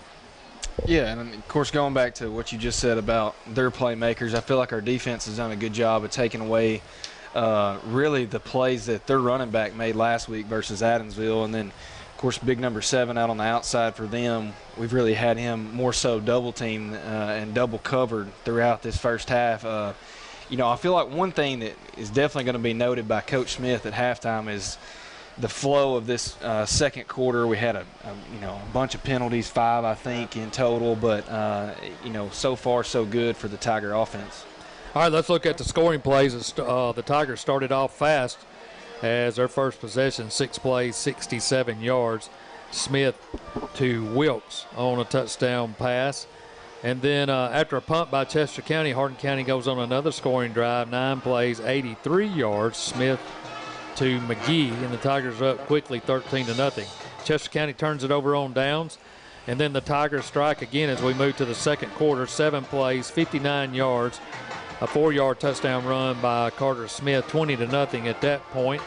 Chester County turned it over on downs, and then a couple of punts exchanged. Hardin County had a drive, had to turn it over on 4th down. And then Chester County mounted a drive of their own and then fumbled the first turnover of the game. Hardin County got it at their own 16 went 5 plays, 84 yards, a 28-yard touchdown pass from Smith to Irving. And then after a 4th down sack by the Tigers at Chester County's 48-yard line, the Tigers go 4 plays, 52 yards. Smith to Wilkes again on a 14-yard touchdown pass. And then Chester County just kicked a 26-yard field goal to end the first half, and it's 34-3. So when we come out, if it stays like this, Chester County will get the ball, but there'll be a running clock. I think the new time is 30 seconds. So 30 points. So it will go fast. But this is another opportunity for our starters to stay out there, but also get some younger people into a game like this if it remains like this. Yeah, and going back to last week and having USJ on the schedule, this is the kind of game that I don't think you learn a whole lot from the win. And I think they'll learn a lot more from that loss last week against USJ. But there's a flip side to that, and getting young guys in the game. And they'll be playing, a lot of the young guys will be playing against the number 1s at Chester County. So that's also valuable experience too. But Hardin County's pretty much had their way with Chester County and done whatever they wanted to. The Eagle Band is out on the field performing for the home crowd. The Pride will be out in just a few minutes. You're listening to the Central Bank Halftime Report. When we come back, Queen Haley Hardin will step in and give you the Tiger Report on all the other action going on at Hardin County High School this past week. Don't go anywhere. Keep it tuned right here. We'll be back right after this.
Kristen Albert.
You've been listening to the Pride, their homecoming performance. Here before the home crowd, a capacity home crowd. Homecoming 2022. Tigers up 34-3 on this homecoming night. And Kendall been pretty efficient the way that we've kind of moved the ball around. We tried to establish a run. Of course, Chester County's had something to do with that. They've been pretty stingy, but I think we're wearing on them a little bit as we moved into the second quarter. But I really like, Wilkes out of the backfield with those swing passes. He was very good last year as that being a part of our offense. Great speed, good hands.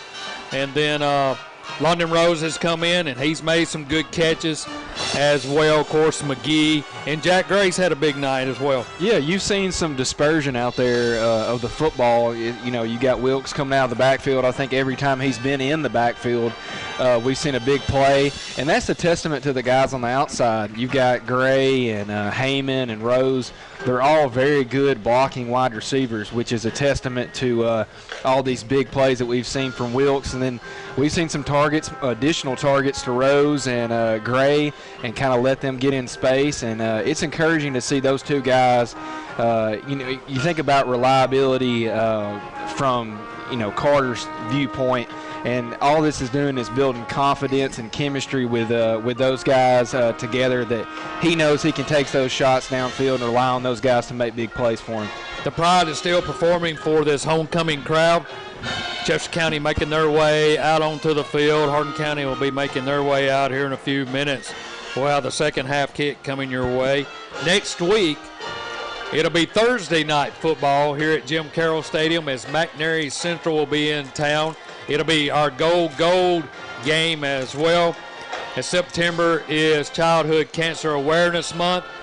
And, of course, Team Aaron and the Gold organization, the things at the Bells and all those that are a part of Go, the T-shirts that are sold, the money that has been raised for St. Jude Hospital to help other families and children in memory of Aaron Bell is just unbelievable. A story that I think when maybe they started this, they didn't know how big it was going to go, but they gave the ultimate sacrifice of losing Aaron in high school, but then they wanted to make his memory last, and yeah, they have absolutely done that with this Go. Yeah, they've been really successful with that, and rightfully so. Me and Aaron were both, students in the class of 2014, and so we grew up together. We grew up going to school together, and Aaron was always a healthy presence to be with in the same room, and I just think it's of the utmost importance that we let the legacy that he had, especially in my class, live on, and we see that each year in what they do.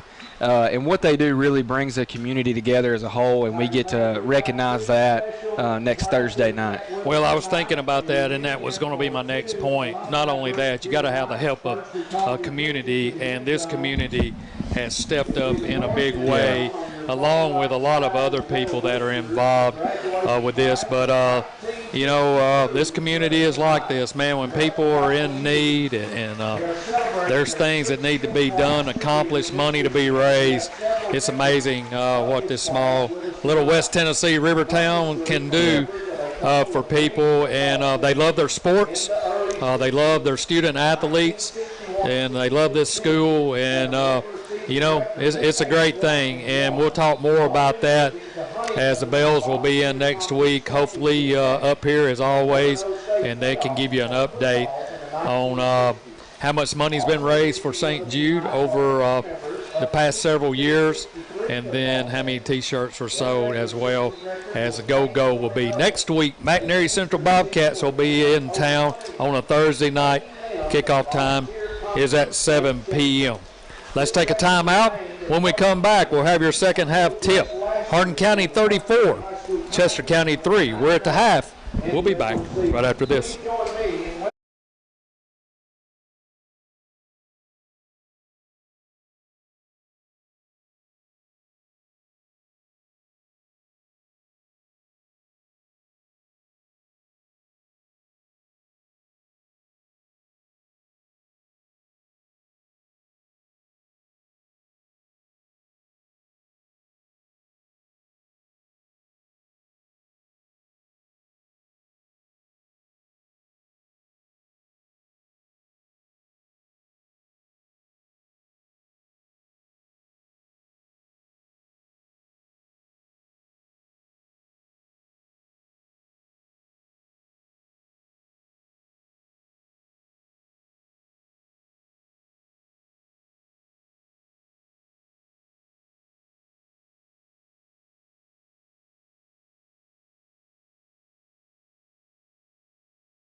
Jim Carroll Stadium, homecoming 2022, as the Tigers are on top 34-3 as we start the third quarter. And we want to thank all of our sponsors for Hardin County football each and every week. We couldn't do it without the help of the community and those that sponsor Hardin County football, and of course those that sponsor the different plays and drives during the game. Of course, Hardin County Bank for the first down, Joe's Motor Company scoring drive, Justin Reynolds Law Firm for the touchdowns.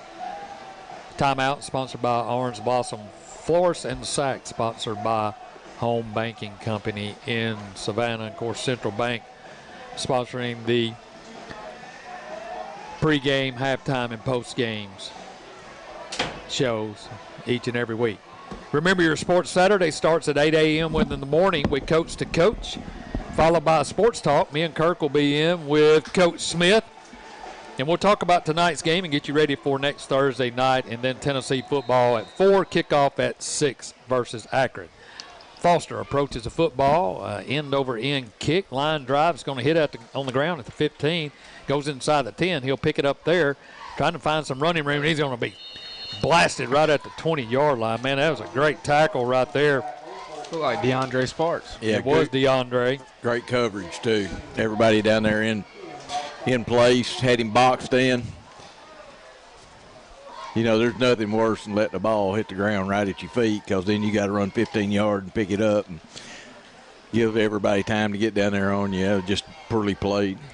So Chester County will take over. First down, 1st and 10 to start here in the third quarter, trailing 34-3. Shippers has gone all the way at quarterback. Prather to his left, 2 receivers right, 1 to the left. Here's a snap, under pressure, fires down the sideline, or right at the hash marks, at the 40, broken up by Wes Blankenship as he recovered well, got that paw in there and stripped it, as that was Peyton Barham, the intended receiver. So it'll be second down, 2nd and 10. Steve, you know our friend Tony Barham lived here so many years. He's from Henderson. Yeah, and I think there's some kin. I've asked him about that, but it's on down the line. He said, here's a snap. Prather trying to get outside. Hit there by Sam Tanner, spun around, and then Blankenship would come clean him up. Good play there by Sam Tanner. Got him in the backfield. A loss of a yard back to the 19. Well, you know, we've talked about how these defenses now, when you're in these 3-5s and 4-3s, that everything's designed to run the player out towards the sideline. And that's what they've had trouble with us. We stretched them out and got them in trouble. Third down, 3rd and 12. Here's a snap, rolling left. Under pressure, fires, incomplete, broken up by Sparks right at the 30-yard line. And that'll bring up 4th down. Good break on the ball. Yeah, great play. He broke on it. Timing was good. He read it off the quarterback's hand. That was textbook. Only thing he missed was catching it. So Clark will come out and punt this time and not be in at tailback. If there was a blooper reel for us, that one would have been on it. The trick play with number 1 with their kicker in the game. Well, he'll stand at his own 5, back deep as Wilkes. Here's a snap, a little bit of pressure up the middle. He'll get it away, and it's going to hit at the 45, road to the 50, inside the 50 to the 49. So Hardin County will take over first down.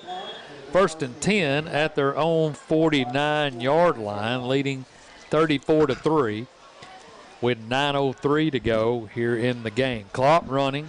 Tigers up by 31. That's a new rule. Last year it was 35, and they changed it to 30 in high school. So it'll be first down, 1st and 10. Gray and Heyman to the right. They're going from the north to the south. Rose here to the near side. Saunders, the tailback. Here's a snap. They're going to give it to Saunders. Left side. He's at the 50. He's at the 45. He's at the 40. Turns on the Jets at the 30, 20, 10, 5. Touchdown, Jacob Saunders. Wow. Wow. He hit the hole at the 40-yard line and went into another gear, and that was all she wrote.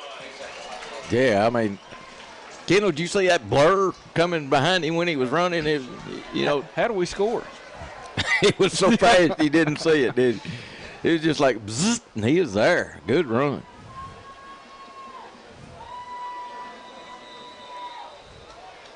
So Saunders takes it to the house on play number 1 for the Tigers here in the third quarter. Snap is down, kick is up, and it's good. 8:27 to go, 41-3 our score. We'll take a timeout. We'll be back right after this. That was sporty. One play, 51 yards. Yep, that was sporty right there. Man, did you see McGee open that hole up? Yeah. Woo! When he hit the 40-yard line, though, it was over. I think you could have hit that hole. I believe it could. I'd use McGee more. Oh, he's huge. Yeah, and he's just He's weapon. Agile, too, for how big he is. Well, I mean, that little old guy, that safety that was running with him wasn't even in. Yeah, I know it. Couldn't hang with him. All right, we're ready. Go. Tigers go one play, 51-yard touchdown run by Jacob Saunders to start off the third quarter for Hardin County. Extra point good, 41-3 our score. At touchdown brought to you by Justin Reynolds Law Firm. You know, and you the scoring drive, excuse me, for a I'm second. sorry, Steve. Jones Motor Company in Savannah. All right. Sorry, I butted in. I thought you were through. I can't really tell where you're going tonight. You're seeing things and saying things. But that Saunders, you can tell he's fast when you got two safeties and two linebackers and he runs between them and they have angles and none of them can catch you. Foster squibs it on the ground this time. It's fumbled around, and then they'll fall on it at the 37-yard line. Ben Benson on the tackle. So it'll be first down, 1st and 10 from the 36. Chester County's 36. Their second drive.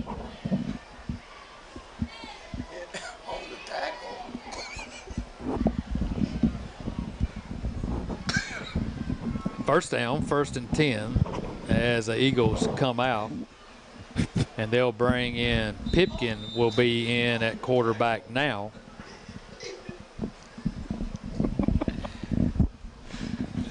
They'll start at their own 36-yard line. Pippin in the shotgun. Two receivers to the right, one to the far side. Prather trying the right side. He's going to be met right at the mesh point by Tanner.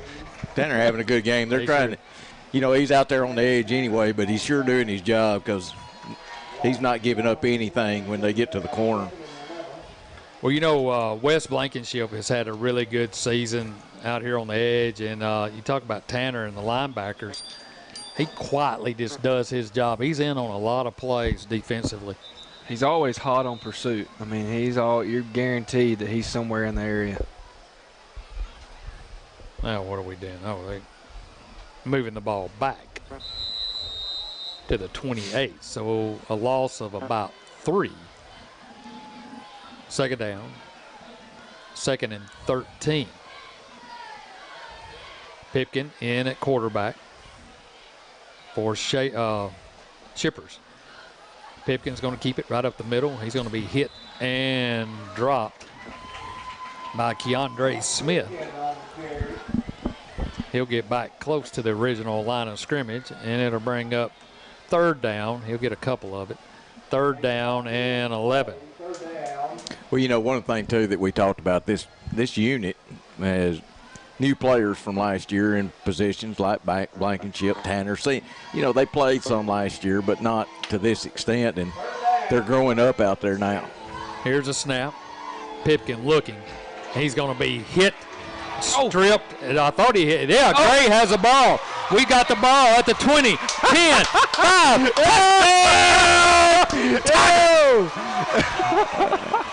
They're going to call a penalty. Oh, man, he prime-timed it. He did. That's so silly. I mean, my God. Oh, my goodness. A dadgum defensive tackle gets the strip, runs it in, gets to score a touchdown. They're going to call a penalty because he high-stepped it going in the end zone. Gray had him in the backfield, stood him up, ripped it out. Man, what a play.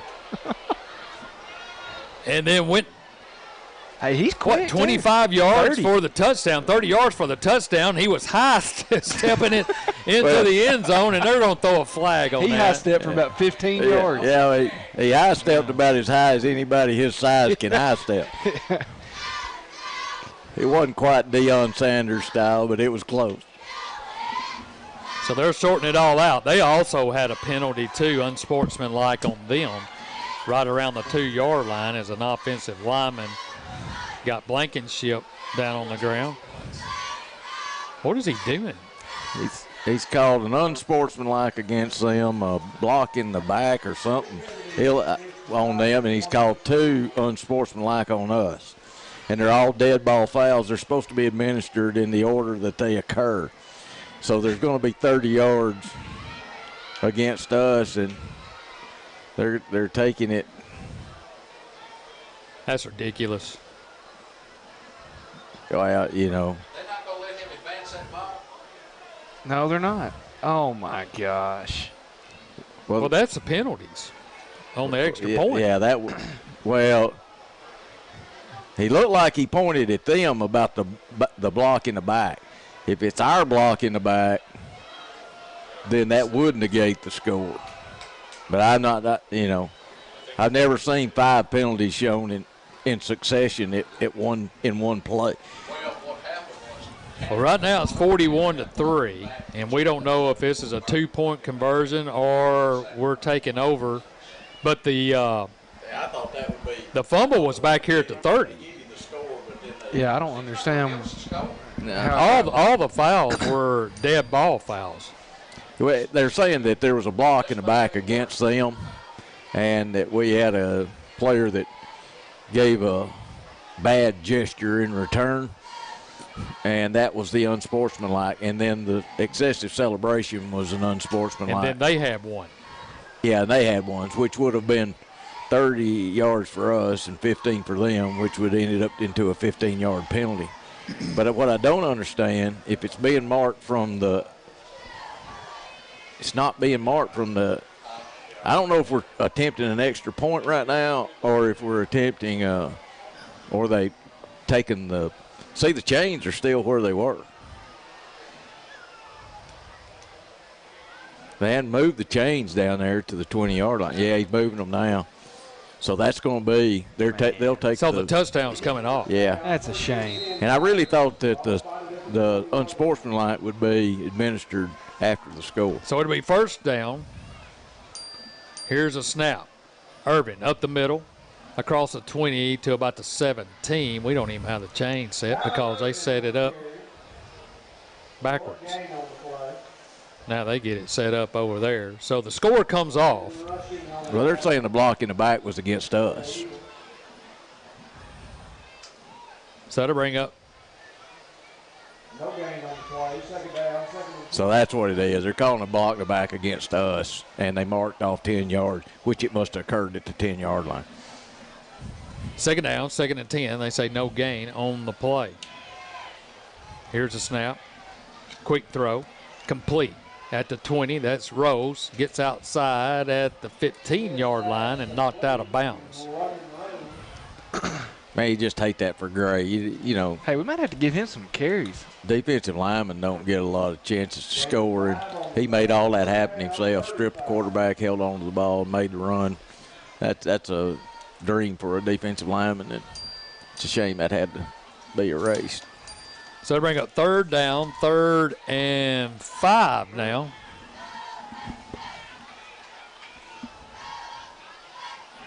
From the 15. Here's a snap. Smith looking to throw, complete to Heyman. Heyman still on his feet, then he's going to be knocked down. They try to get him inside on that slip screen, and good coverage out there by Chester County. So that'll bring up 4th down as they lose a couple on the play back to the 18. So it'll be 4th down. 4th and about 8 from the 18-yard line. Smith looking over to the sideline. Clock running, 4 minutes to go here in the 3rd quarter. Tigers on top, 41-3 here in the 3rd.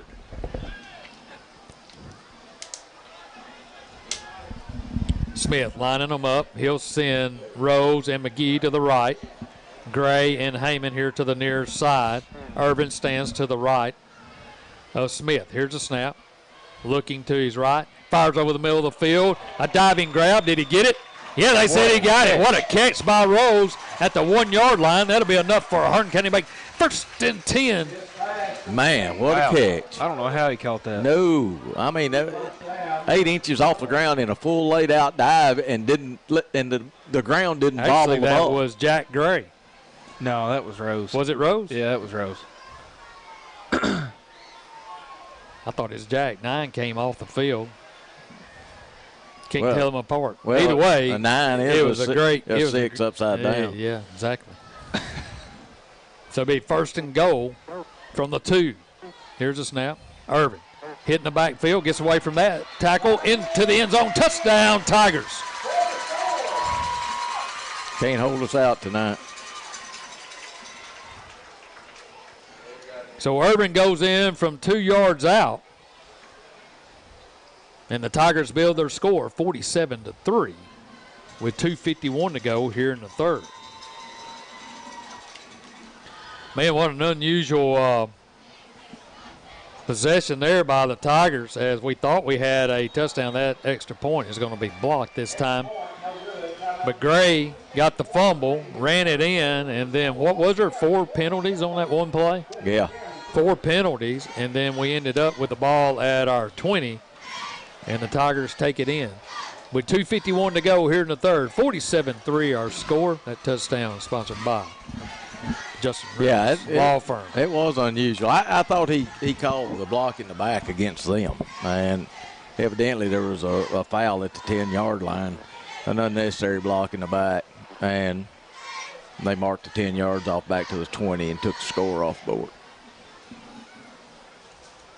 So the Tigers will kick it away. Foster will set it down at the 40.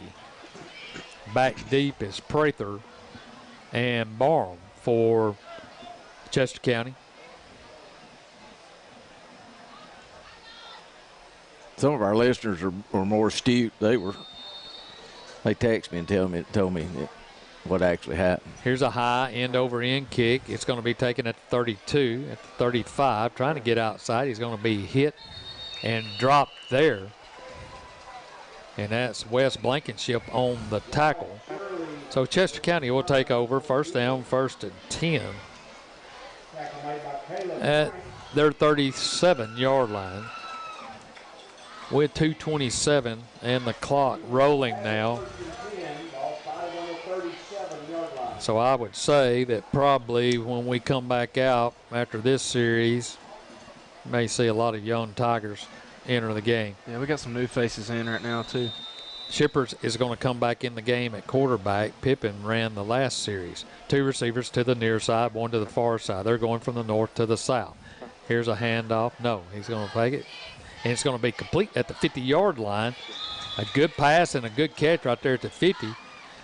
That is Shirley on the reception, and that's enough for a 1st down as they move into Tiger territory at the 45. Shippers brings them to the line. He'll send 2 receivers left now, 1 here to the near side. Prather, his tailback, stands to his left, 4-man front. Here's a snap. Stands up, fires again, and it's going to be incomplete as he tried to get Barham around the 30-yard line. So it'll be 2nd down, 2nd and 10. Getting close to under a minute to go here in the 3rd quarter. Next week, we'll be right here at Jim Carroll Stadium. McNairy Central will be in town for another district matchup. This time it'll be on a Thursday night. Airtime 6:30 with a pregame show. Kickoff time 7 p.m. right here on 93.5 FM. Shippers winds up, fires toward Barham again, and it's going to be out of his reach and falls to the turf. And that'll bring up 3rd down, 3rd and 10. Ball at the 45-yard line, 43 seconds to go here in the 3rd quarter. He's his go-to guy, and he just hadn't. He just hadn't had it tonight. That connection has not been there tonight. 2 receivers here to the near side, 1 to the far side. Shipper straight drop, under pressure, screen underneath, has an opening at the 40. He's at the 35, he's at the 30. down close to the 27-yard line. That'll be enough for a first down. That time, the screen pass worked as they picked up about 20. So it'll be first down, 1st and 10. This will be the last play of the third. And he'll fire toward Barham, and it'll fall incomplete. And that will be the end of the third quarter. So after 3 quarters of play, Hardin County 47, Chester County 3. You're listening to Tiger Football right here on 93.5 FM. We'll be back with the 4th and final quarter when we return right after this.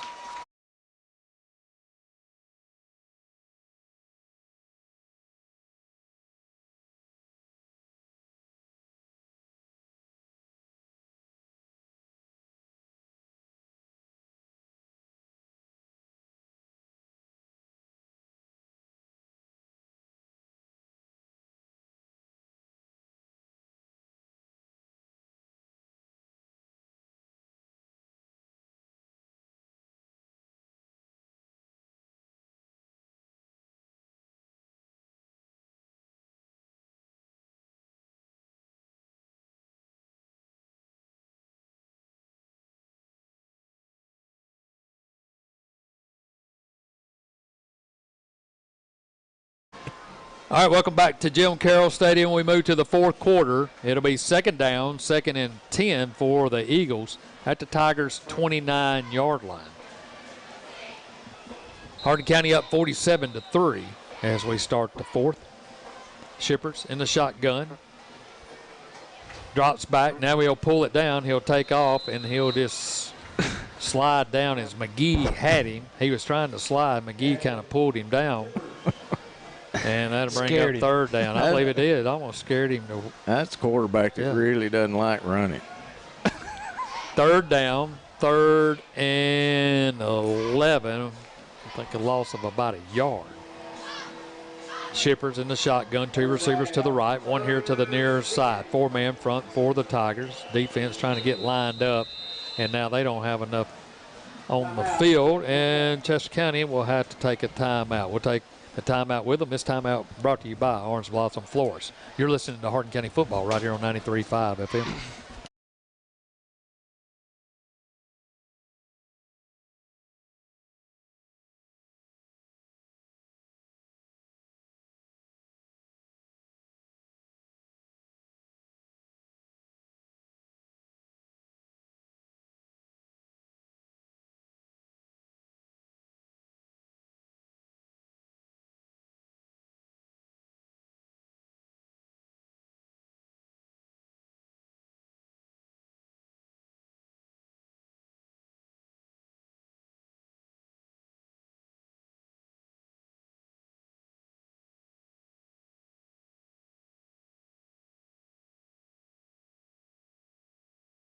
Maybe he'll cool All right, back off. to Jim Carroll Stadium. 11:24 to go here in the 4th. 3rd down, 3rd and 11 from the 30.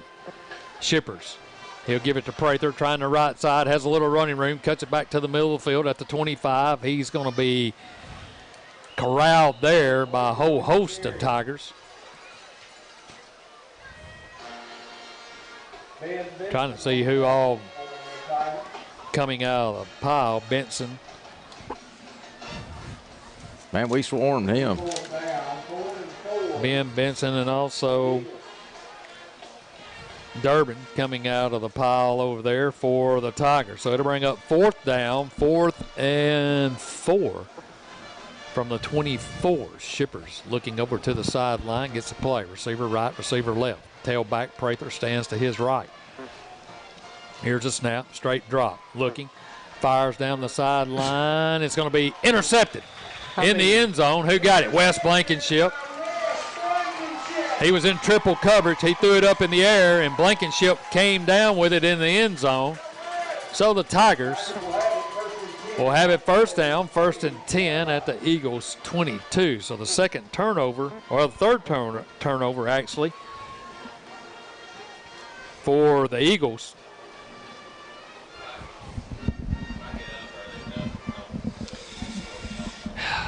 Their quarterback's got some learning to do from this game.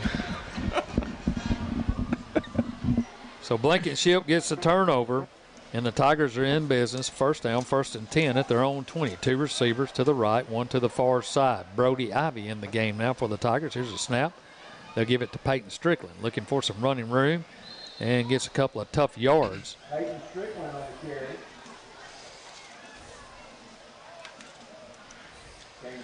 Gray and Rose in the game. Peyton Strickland in the game. Also 25, Gabe Eliff in the game for the Tigers. Coming in is Dace Cummings into the game. Ivy in the shotgun. Here's a snap. Handing it to Strickland. Trying the right side. Breaks out of the pack at the 25, at the 30. He's at the 40. He's at the 45, 50.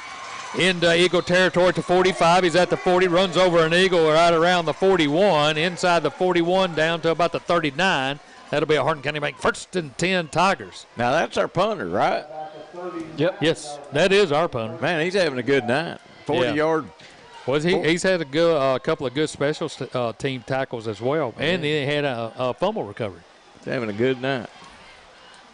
Promising. So Peyton will come out into the game. 35 is Carter Pigg for the Tigers. 2 receivers to the left, 1 here to the near side. Here's a snap. Pigg with the football, hit in the backfield, bounces off a tackle, and gets back to the line of scrimmage, maybe picked up a yard. Maddox Ruddle into the game now for Hardin County. That's one thing you like to see. Pigg ran that ball. He got tackled while he was on the ground. He was still trying to run. Brian Good Brown effort. in the game for Hardin County. Also Reed Head in the game on the line. Try to get some of the other ones. Here's a snap. Handoff. Pigg lowers his head right at the line of scrimmage, and he'll be gained, tackled, and thrown backwards. Pigg once again on the carry for the Tigers. Short game on the play. Corbin Pratt in the game for Hardin County.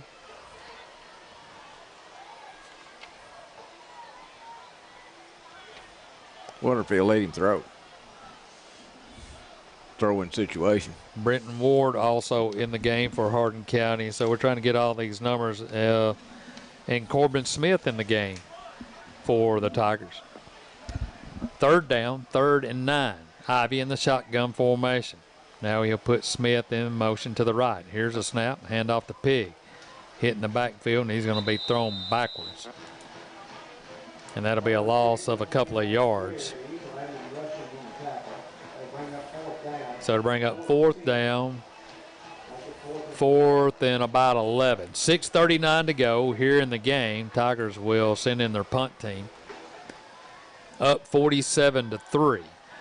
Coming up at the end of the game, it'll be the Central Bank postgame show. We'll talk about this game, get you the scoring plays, and get you set for next week as McNary Central comes to town.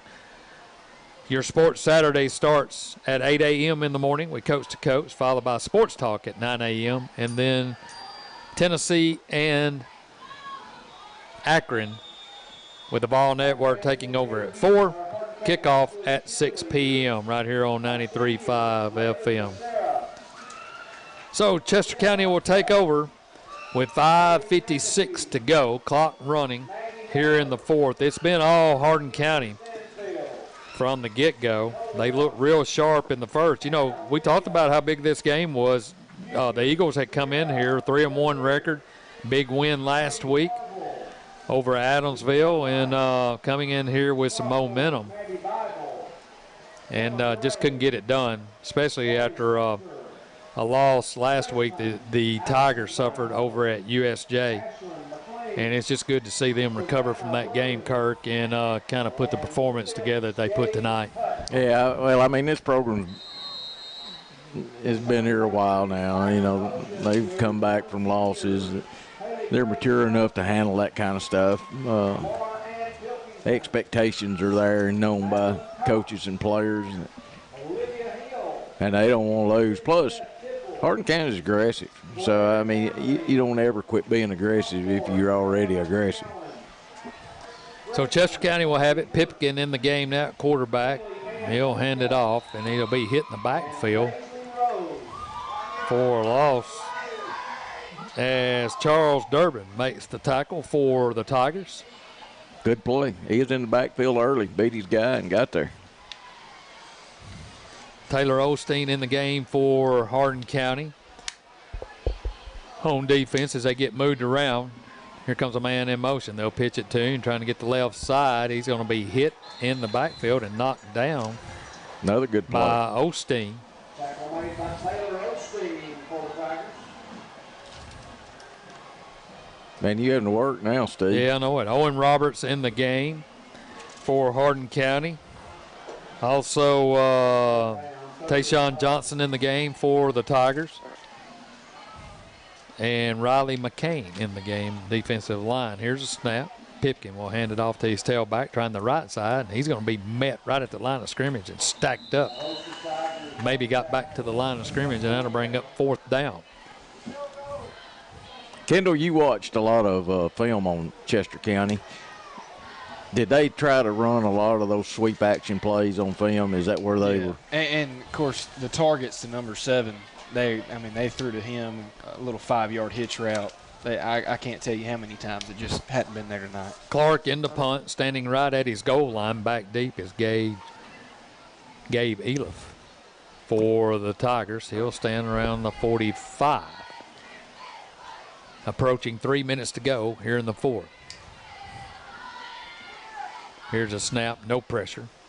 He'll get it out of there. A low, wobbly kick. It's going to hit, take an eagle bounce inside the 50 and roll down to the 46-yard line where the Tigers will have it 1st down, 1st and 10 at their own 46-yard line.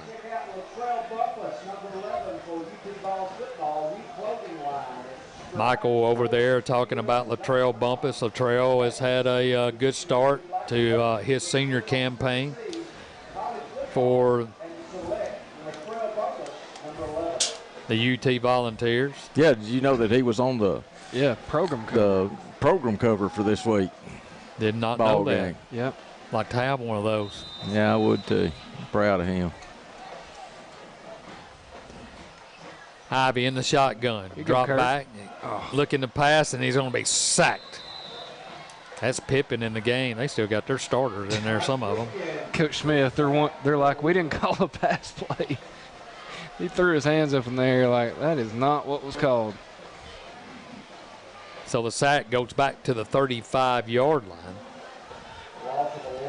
So a successful homecoming night for the Tigers. As we're approaching a minute to go here. Took that offside. Here's a snap, handoff. They called it too. And he's going to go across the 35 to the 36-yard line. Trying to see who that is. That's Carter Pig. I mean, more than half of his body was across the line of scrimmage. Oh, you know, they're picking it up. I remember one game where I think Carter Pig had a score, and you know, Matthew said they're high on him. He's a young kid. Well, you can tell he looks good, looks strong, and you can just tell he runs aggressive. He runs a little high and got some things to learn on that, but effort is what you look for, and he gives that every time his hands touch the ball. He's a freshman running back linebacker for Hardin County. Here's a snap, gets by Ivy. He'll just have to fall on it back at the 26-yard line. Good. We'll get to see that Strickland punt again. I won't see him hit another one of those 40-yarders. So Hardin County will send out their punt team. I don't know if they've chopped it in yet. We may not see another play. 30 seconds to go here in the 4th. Your Central Bank postgame show coming up at the completion of this game, as we'll talk about tonight's game and get you set up for next week. McNary Central in town, go night here at the stadium, and it'll be a Thursday night game. Don't forget, Thursday night at 7 p.m. Here's a snap. Strickland will hit a knuckleball, and they'll ask for a fair catch and take it at the 45, and that will do it. As the clock reads 0, Tigers win it 47-3 over Chester County. They moved to 4-1 on the season, 2-0 in district play. We'll take a timeout. When we come back, your Central Bank postgame show is on the way.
And the student section celebrating a 2022 homecoming win over Chester County, 47-3.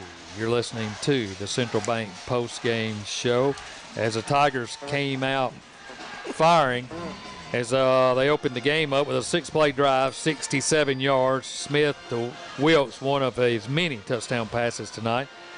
Next drive was a 9-play drive, 83 yards. Smith to McGee. And then the Tigers got back on the board again in the second, a 7-play drive, 59 yards as Carter goes in from 4 yards out. And then a couple of punts and a turnover on downs. The Tigers get the ball back late in the second quarter by getting a fumble. And they go 5 plays, 84 yards, 28-yard touchdown pass, Smith to Irvin. And then their next scoring drive, 4 plays, 52 yards. Smith to Wilkes on a 14-yard touchdown pass, 34-3. And Tigers get a couple of scores in the second half. They go 1 play, 51 yards. Jacob Saunders takes it to the house. Tigers get the ball back after a fumble picked up by Gray. And Hardin County hits Irving on a 2-yard touchdown. A 2-yard touchdown run. And then Wes Blankenship ends the game really for Chester County on offense. He gets an interception in the end zone. And the final 47-3. So the Tigers improve to 4-1, 2-0 in the district. And that's the important number right there as they got by the team that they were tied with in the district. And now we're looking at McNary Central coming over here. They've not had the season they have wanted to have, I'm sure. And then in a couple of weeks, we'll head over to Lexington, Tennessee, and then Liberty coming to the Jungle. So that's a couple of games. And then Milan and Pure Academy squeezed in between those. So, Kirk, they come out firing after a disappointing week last week and look like a really different team. Yeah, and a really different team they played against. That has a lot to do with it. They came out, focused, played good. Play was better. Quarterback wasn't under near as much pressure. Just a few, errors in the game. Maybe a little lull there in the second quarter, but they still posted 33 points in the first half. That's Hardin County's not going to lose a district game. I mean, I'll just go out on a limb now and say it. They're good enough to compete against these other teams in their district. And that makes the other games outside the district even more important because that's kind of who that's who they're wanting to beat now. And it's fun because there's so many players that we're calling their names out that we expected to be good, and we're calling names of people we weren't sure about that have really stepped up and playing good ball. So, yeah, I feel really good about Hardin County and where they're going right now. Yeah, I think we enter a period here stretching over the next couple weeks where practice is going to be the key. I mean, we've got to perfect our craft, and that's one thing that's always challenging because you look at the maturity of the team. It's really a reflection of your leadership that you have on the team.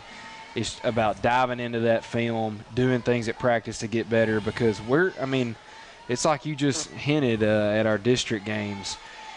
What should happen is we should go out and execute and win every game like this right here until we probably run into Milan. The biggest thing is all the sloppiness that we saw in the second quarter that we can clean up, the penalties and some offensive cues where we're missing some deep balls to some guys. I'm just glad that we rebound back from last week because I felt like our watching our body language come off of USJ's field, it was like, okay, this is the test we needed. How are we going to bounce back from it? And I think, what you saw out here tonight was a very positive step in the direction we want to go. Well, like that saying, I really think it applies to Hardin County right now. And going back to what you're saying about trying to have perfect practice, because really the biggest competition they're facing right now is themselves. And so, if you can win against yourself and your mistakes and mental errors, make you a better ball player. Yep. Well, something that they'll have to do differently next week will be a short week as they'll play on a Thursday night. I can't remember the last time if we ever have played on a Thursday night in a varsity game. So why are they doing that? Officiating. Not enough short of officials for that week. So they're having to play on a Thursday night. But, yeah, they look good from the get-go. And, they did some things that we saw last year, too, putting Wilkes back there at tailback, throwing a lot of swing passes to him, getting him really involved in the offense on the outside and back there in the backfield. And that's just another a weapon that you have offensively. Defensively, they did some things early, but then we kind of took control of the line of scrimmage and started winning the line of scrimmage on both sides. Yeah, the way I look at it is it's like baking cookies. You can always try something a little bit different and see what works out good. Wilkes out of the backfield, good. McGee going across the middle of the field, good. So what Coach Smith is going to do is he's going to look at all these things and say, when it gets to the nitty-gritty, okay, we know what's good. We know where our playmakers are and how to get the ball to them. And I think that's one thing that we're going to learn, as this back end of the season comes down. Well, defensively, you just think about it. From the first couple of games early in the season, our pass coverage and the amount of space that opposing receivers had versus now, you can see that space narrowing. They're starting to be able to read receivers. The problem is you play a lot of teams like this, you'll see maybe 3 or 4 guys really making good blocks at the point of attack, and maybe the backside where the play's not happening, not much happening on that side. They let them run free, But like playing teams like USJ, we couldn't get off blocks. Right. If the play went a sweep to the right, their left wide out on the field was still blocking our corner when he was tackled on the other side of the field. Right. And good teams continue to make that push. And it's always, I heard that Rodney Garner, who's a real good defensive line coach at Tennessee, and he said, you judge your defensive lineman by how hard he chases the play, no matter where it goes or how far downfield, whether it's guys running at you or running away from you.